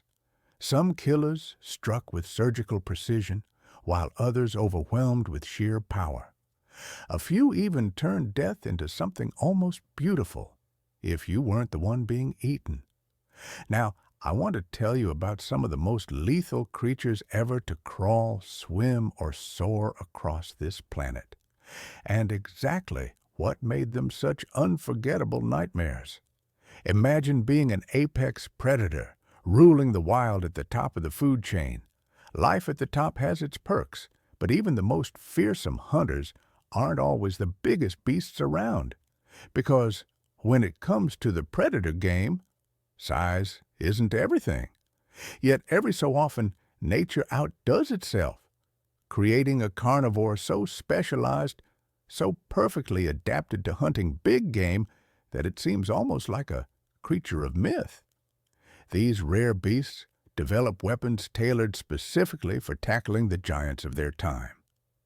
And not too long ago, just a blink of an eye in Earth's timeline, one such feline prowled our planet. This wasn't just any big cat. This was the Smilodon, the saber-toothed cat extraordinaire. With its iconic saber teeth and fierce appearance, Smilodon is one of the most instantly recognizable extinct predators, a status only solidified by its portrayal in popular films. But while the world knows it as a saber-toothed cat, it didn't start out that way.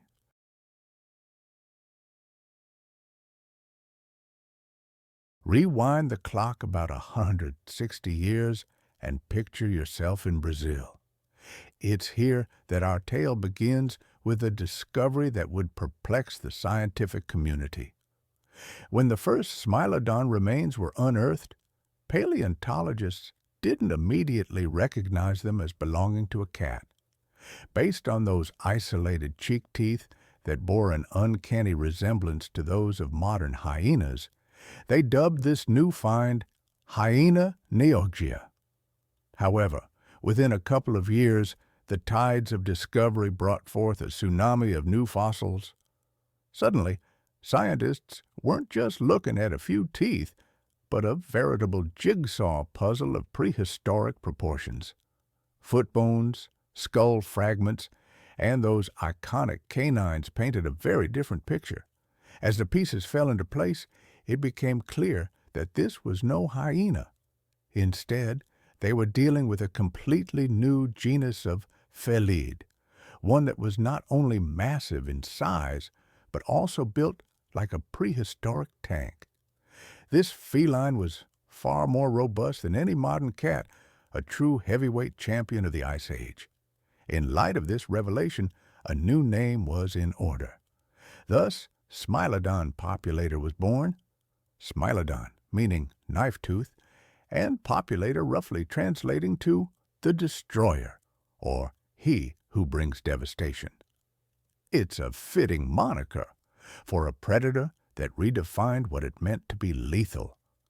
With its new identity established, the scientific community dove headfirst into unraveling the Smilodon's family tree.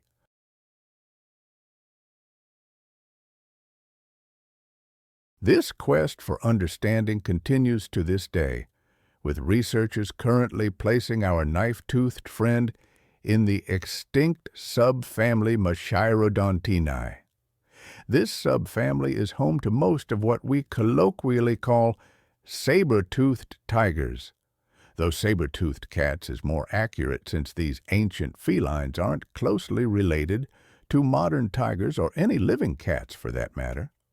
In fact, their closest living relatives might be members of the felini subfamily, which includes our domestic kitties. Within the Monarch, Smilodon found itself in an even more exclusive club, the Smilodontini, or as some paleontologists like to call them, the dirk-toothed cats. This group is pretty exclusive, with only 5 known genera calling it home. But what Smilodontini lacks in diversity, it makes up for in star power, thanks to Smilodon. As research progressed, scientists discovered that Smilodon wasn't a lone standout. It was more like a prehistoric trio with 3 distinct members, each bringing something unique to the table: S. Gracilis, S. Fatalis, and S. Populator. Now, if you found yourself face to face with any of these species, you probably wouldn't be too concerned with which one was about to turn you into lunch, but they did have their differences. First up, we have S. gracilis, the elder statesman of the group. This OG appeared in North America about 2.5 million years ago, descending from an even older genus called Meganterion. Next came S.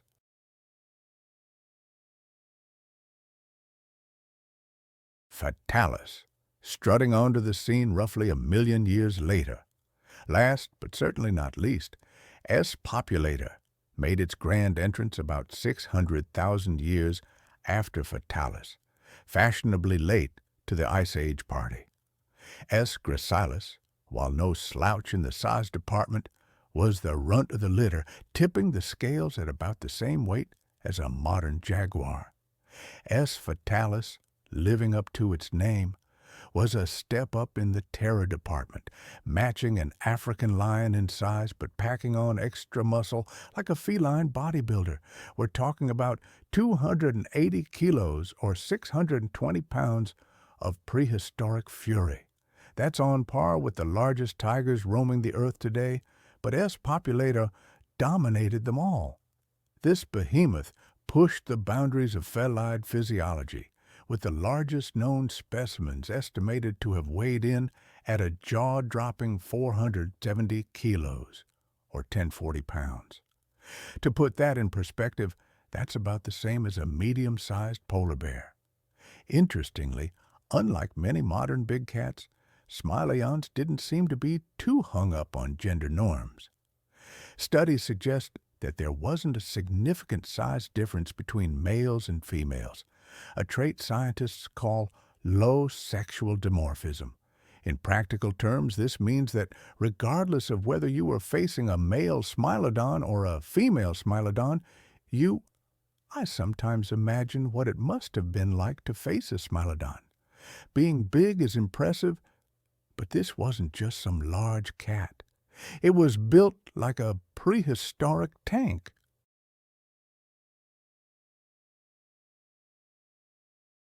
Its heel bone, for example, was a marvel of natural engineering, robust and elongated. Some paleontologists speculate that these Ice Age acrobats could have outleaped modern lions, which have been observed clearing heights of 15 feet. Imagine a cat the size of a bear capable of leaping over a one-story building. But the Smilodon's athletic prowess didn't stop at its fancy footwork. If modern big cats have arms that could crush you, Smilodon's forelimbs took it to the next level. We're talking about limbs that were approximately 20% thicker than what you'd expect for a cat of its size, giving it incredible strength, surpassing even that of the larger American lion. And at the end of those muscular arms, Smilodon was further armed with fully retractable claws, razor-sharp and curved like prehistoric scimitars. They were proportionally enormous, even for a cat of Smilodon size. We're talking about claws twice the size of a Siberian tiger's and even longer than those of a Kodiak brown bear, an animal that can weigh twice as much as a Smilodon. These weren't just weapons. They were nature's equivalent of grappling hooks, perfect for latching onto large prey. But let's be real. When we think of Smilodon, it's not its impressive vertical leap or powerful forearms that come to mind. It's all about those teeth, those iconic, impossibly long canines that have captured imaginations for generations. Now, saber-teeth aren't unique to Smilodon.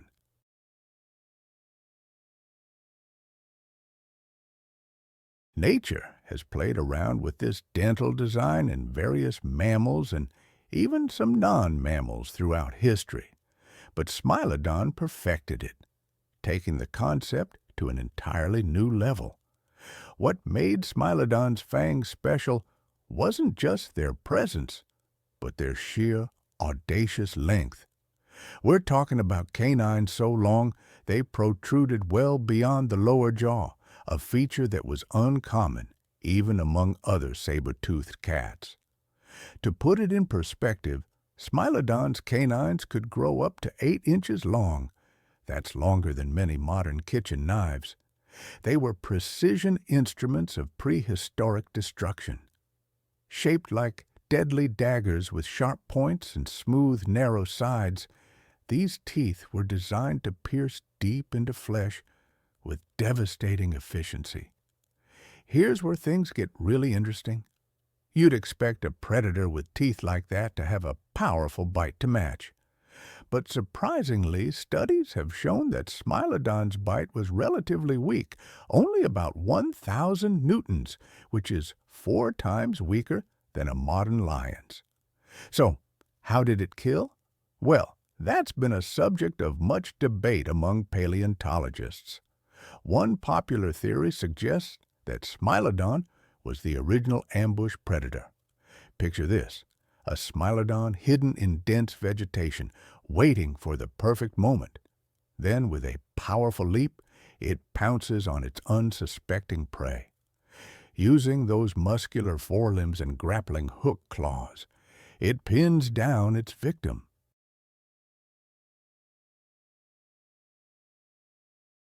With precision, it sinks its saber teeth into the prey's soft underbelly, causing massive internal damage and blood loss. But not everyone buys this gut-stabbing hypothesis. Many researchers favor a different but equally grim scenario. They proposed that Smilodon used its powerful build to quickly overpower its prey, then delivered a precise lethal bite to the throat. This would have caused severe blood loss and suffocation, a quick, if not particularly pleasant end for its unfortunate victims. Adding fuel to this theory is the discovery that Smilodon could open its jaw to an incredible 120 degrees. That's almost twice as wide as a human can manage. With a gape like that, pretty much every neck in the Ice Age would have been fair game. But Smilodon wasn't just brawn and teeth. Brain scans of Smilodon skulls suggest that these prehistoric predators had excellent coordination, sharp hearing, and top-notch vision. Their eye socket shape hints at binocular vision, giving them the depth perception needed to judge distances accurately, crucial for a predator that relied on ambush tactics. And if all that wasn't enough, they were fast too.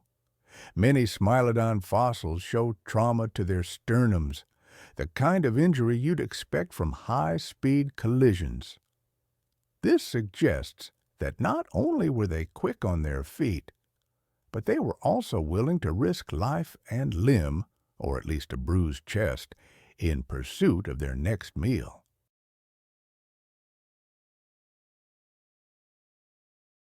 Smilodon's unique traits, along with its powerful weaponry, made it a versatile hunter, capable of taking down a wide variety of megafaunal prey. The specific animals it targeted varied based on the region it called home. In North America, their prey included oversized versions of animals we recognize today: giant bison, camels, and if the opportunity arose, even mastodons and Columbian mammoths. Yes, these cats were taking down creatures that dwarfed modern elephants. In South America, Smilodon's targets were equally impressive and diverse, including creatures like Toxodon, Litopterna, various species of Glyptodon, along with more familiar animals such as horses and camelids. Some evidence even suggests that Smilodon occasionally went after caimans, cementing its status as a top predator. We know what Smilodon ate thanks to skeletal evidence such as tooth marks on bones, or Smilodon remains found alongside those of their prey, providing vital clues about its diet. One big question that's still hotly debated in paleontology circles is whether Smilodon was a lone hunter or a team player. This isn't just academic curiosity. Knowing whether Smilodon hunted in packs could tell us a lot about its social structure and what kind of prey it typically targeted. One of the strongest pieces of evidence supporting the idea that Smilodon lived socially comes from the La Brea tar pits in California.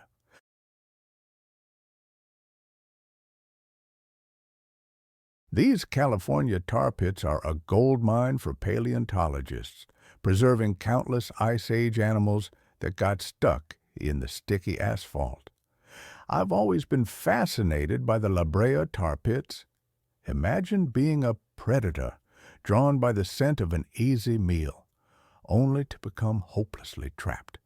That's how so many Smilodon fossils ended up there, second only to herbivores in abundance, with over 166,000 bones discovered. It's a grim picture, but one that hints at a complex social life. The sheer number of Smilodon remains found together has led some scientists to believe they might have been social animals. The reasoning is that social cat species today are more likely to respond to distress calls. So, if one Smilodon got stuck, it might have called for help, inadvertently luring others to their doom. Another clue, surprisingly touching, suggests this social behavior. Some Smilodon fossils show signs of severe injuries or disabilities that would have made hunting nearly impossible. Yet these individuals survived well into adulthood. Paleontologists call it pseudo-healthcare. The idea is that these injured cats were cared for by their fellow Smilodons, much like modern lions or wolves support their pride or pack. One famous example is a Smilodon fossil with hip dysplasia from a young age, yet it survived to adulthood. It's hard to imagine how such an animal could have hunted alone, leading to this speculative yet heartwarming image of Smilodon families looking after their own.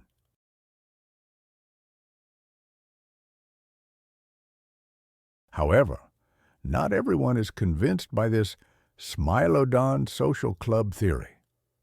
Some researchers point out that Smilodon remains found outside of predator traps like La Brea, tend to be more isolated, suggesting a more solitary lifestyle like many modern big cats. Regardless of whether Smilodon was a team player or a loner, it was undeniably at the top of the food chain. But that doesn't mean it didn't face competition. The Ice Age was a time of giants, and Smilodon wasn't the only predator with a taste for mammoth-sized meals. Two of Smilodon's biggest rivals were the American lion and the dire wolf. While real dire wolves weren't quite as monstrous as their fictional counterparts, they were still formidable predators. Isotope analysis reveals their diet was very similar to Smilodon's, meaning they often competed for the same prey. When it came to the American lion, it was probably a standoff. The American lion had size on its side, being one of the largest cats to ever exist. But Smilodon had those impressive canines, which likely served as an effective deterrent. Most likely, these two apex predators tried to avoid each other when possible, but when conflicts did occur, it could have gone either way. The dire wolf, on the other hand, seems to have often come out second best in confrontations with Smilodon. Evidence from La Brea suggests that dire wolves would frequently abandon their kills when a Smilodon showed up.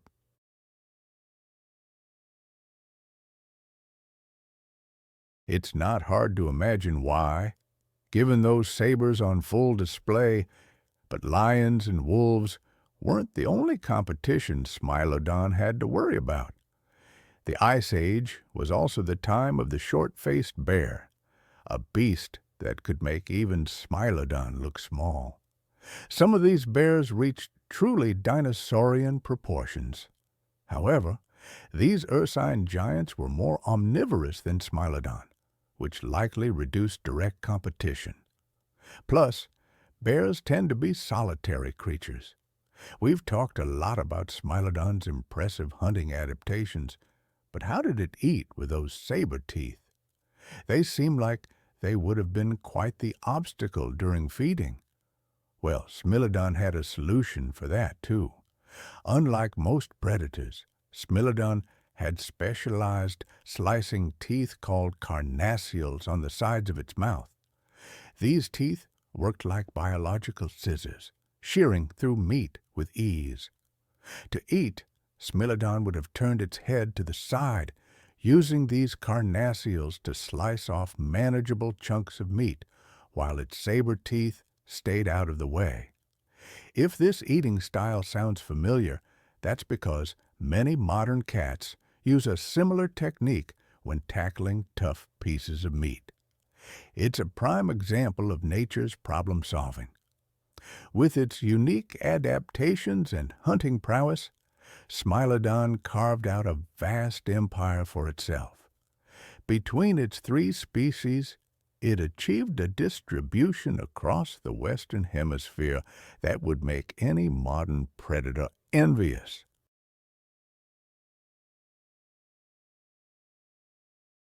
In North America, Smilodon gracilis and Smilodon fatalis roamed from coast to coast, reaching as far north as Alberta, Canada. Meanwhile, in South America, Smilodon fatalis and Smilodon populator established a domain stretching all the way down to Patagonia. Smilodon wasn't just geographically widespread, it was also adaptable. Fossils have been found in a diverse array of environments, from grasslands and plains to woodlands and closed forests, from savannas to subtropical forests and even mammoth steppes. This adaptability allowed Smilodon to live alongside a veritable who's who of Pleistocene megafauna. We're talking about a world where you might encounter short-faced bears, proboscideans, ground sloths the size of cars, armored glyptodonts, the rhino-like toxodon, camels, deer, horses, bison, and even terror birds. I sometimes imagine what it must have been like, a real-life version of those ice levels in video games, but with 100 times more lethal prehistoric cats. And then, into that world came another species, one that would change the face of the planet forever, humans. It's believed our ancestors first crossed paths with Smilodon around 25,000 years ago. Imagine being one of those early humans, armed with primitive tools, coming face to face with a saber-toothed cat. The relationship between humans and Smilodon was likely tense. We were competing for the same food sources.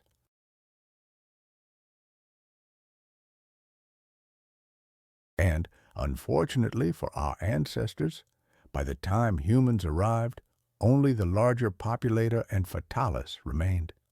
Bad timing, indeed. Given that Meganterion, a possible predecessor of Smilodon, was known to occasionally prey on Homo erectus, it's not a stretch to imagine that Smilodon might have considered early humans as potential prey, too. But don't feel too bad for our ancestors. Humans are nothing if not resourceful. While there's no direct evidence yet of human-Smilodon confrontations, our superior technology and group tactics likely allowed us to turn the tables on these prehistoric predators from time to time. In fact, in 2021, researchers discovered something truly extraordinary. A petroglyph that seems to depict a group of humans observing a Smilodon from afar. It's a tantalizing glimpse into a world where our ancestors shared the landscape with these magnificent and terrifying creatures. But, as we all know, this coexistence was not to last. Somewhere between then and now, Smilodon disappeared from the face of the earth. The youngest remains of both Fatalis and Populator date back to around 10,000 years ago, roughly the same time that humans in some parts of the world were figuring out this cool new thing called agriculture. The extinction of Smilodon is a topic that continues to fuel debate among paleontologists.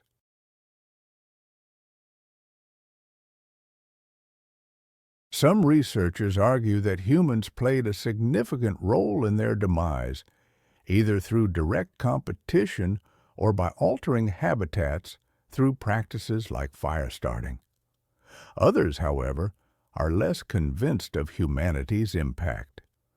The more widely accepted theory points to the broader Quaternary extinction event as the primary culprit.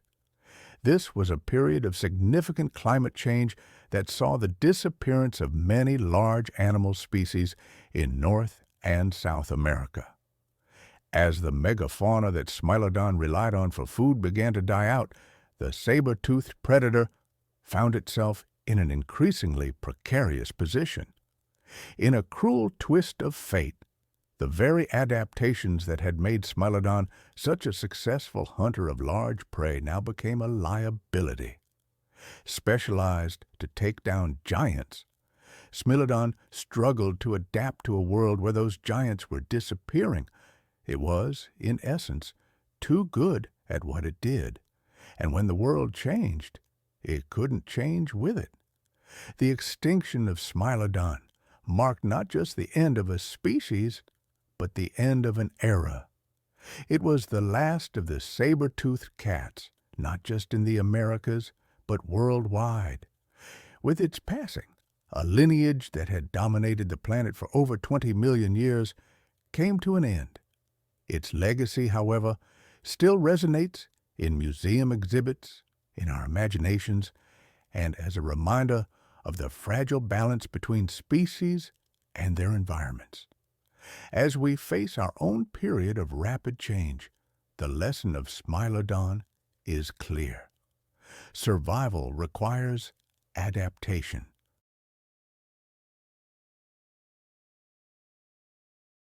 Mammoths were icons of the Ice Age, towering 11 feet tall, wrapped in shaggy armor, and tipping the scales at 6 tons. But here's the uncomfortable truth. They weren't the scariest things out there, not even close. Lurking in the same frozen wastelands was a creature that made mammoths look quaint. A beast so massive, so brutally engineered, it was less an animal and more a biological battering ram. Imagine the size of a mammoth, but fused with the destructive force of a medieval war machine. This was no gentle giant. It didn't need curved tusks or a coat to command respect. All it had, all it needed, was a single monstrous weapon. One so lethal, so precise, that every encounter became a high-stakes gamble with survival. This was the true juggernaut of the Ice Age, Elasmotherium sibericum. Imagine a rhinoceros that decided regular size wasn't nearly intimidating enough. Now multiply that by roughly 3. Add the bulk of a small elephant and crown it with a single horn so massive it could serve as a battering ram for medieval warfare.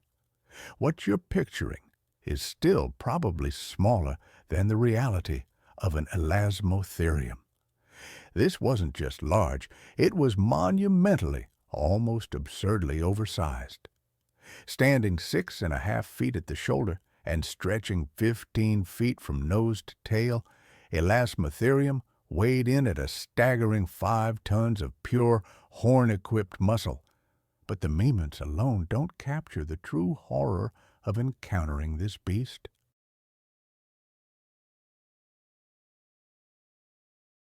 The defining feature, the element that transformed Elasmotherium from merely large to genuinely nightmarish, was the horn. Not horns, plural, like its modern rhinoceros descendants, but a single, massive horn that could reach lengths of up to 6 feet. 6 feet of solid pointed bone jutting from the center of its forehead like some prehistoric unicorn's fever dream. And unlike the mammoth's curved tusks, which were primarily tools for foraging and occasional defense, Elasmotherium's horn was purpose-built for devastation. It was perfectly positioned for charging attacks, designed to concentrate the full force of 5 tons of angry herbivore into a single armor-piercing point. Any creature unfortunate enough to find itself on the receiving end of an Elasmotherium charge wasn't just facing injury, it was facing obliteration. The horn was just the beginning.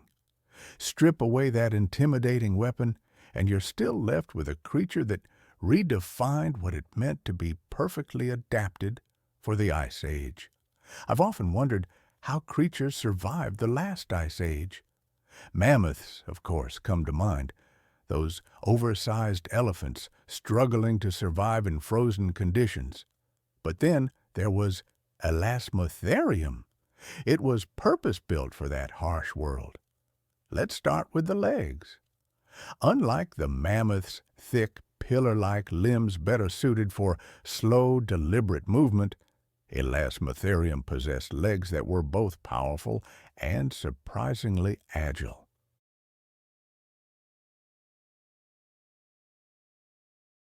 These weren't just weight-bearing supports, they were the foundation of a charging mechanism. Imagine 5 tons of muscle and bone accelerating into a thundering full-speed charge that could flatten anything in its path. Mammoths carried their weight in a relatively even distribution. Elasmotherium didn't. Its mass was front-loaded, designed to turn every charge into a catastrophic collision. This wasn't accidental. It was millions of years of brutal efficiency honed into one purpose: impact. The shoulder muscles alone were powerful enough to absorb the shock of high-speed collisions that would have shattered the bones of lesser creatures. But perhaps most critically, Elasmotherium had solved the fundamental problem that plagued many Ice Age giants: energy efficiency. While mammoths required vast quantities of vegetation to fuel their massive bodies, Elasmotherium's digestive system was optimized for extracting maximum nutrition from the sparse grasses and tough vegetation that dominated the frozen steppes. This wasn't just survival. It was thriving in conditions that left other megafauna struggling. Its skull, built like a natural helmet, could withstand impacts that would have been fatal to creatures with more delicate cranial architecture. This wasn't just about protection, it was about turning the entire head into a weapon system. When Elasmotherium charged, it wasn't just the horn that posed a threat.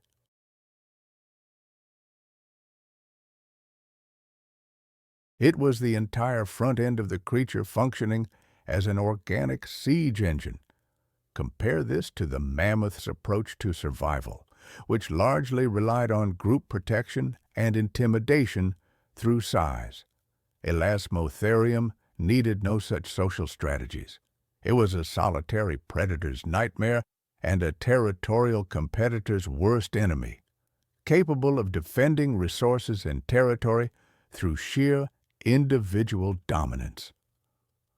While mammoths huddled together for warmth and protection, Elasmotherium stood alone because nothing else on the frozen landscape posed a credible threat. Now we come to the feature that transformed Elasmotherium from merely impressive to genuinely legendary: that magnificent, terrifying horn. At up to 6 feet in length and potentially weighing as much as 100 pounds, this wasn't some decorative display piece. This was a weapon that could punch through ice, tree trunks, and presumably any creature unfortunate enough to challenge its owner. To put this in perspective, that's a horn longer than a standard parking space is wide, attached to a creature that could wield it with the precision of a medieval knight and the force of a freight train. The positioning was crucial. Unlike modern rhinoceroses, which carry their horns on their snouts, Elasmotherium's horn was mounted directly on the forehead, the optimal position for delivering devastating charging attacks.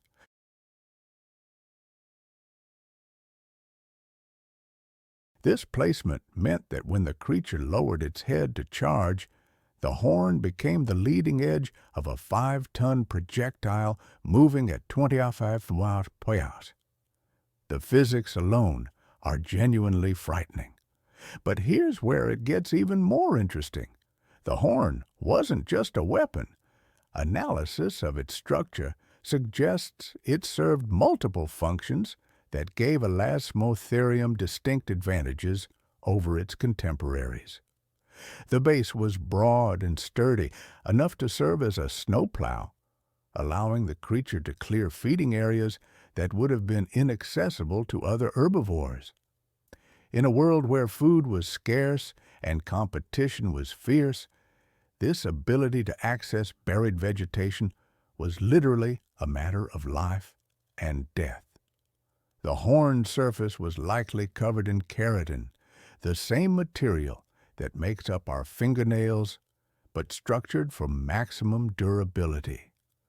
This covering would have been constantly growing and self-sharpening, ensuring that the weapon remained effective throughout the creature's lifetime. Unlike antlers that shed annually, this horn was a permanent, ever-improving tool of destruction. Recent fossil evidence suggests the horn may have been even more formidable than previously imagined. Some specimens show evidence of horn bases that could have supported structures up to 8 feet long, weapons that would have made the creature's intimidation factor approach the genuinely absurd.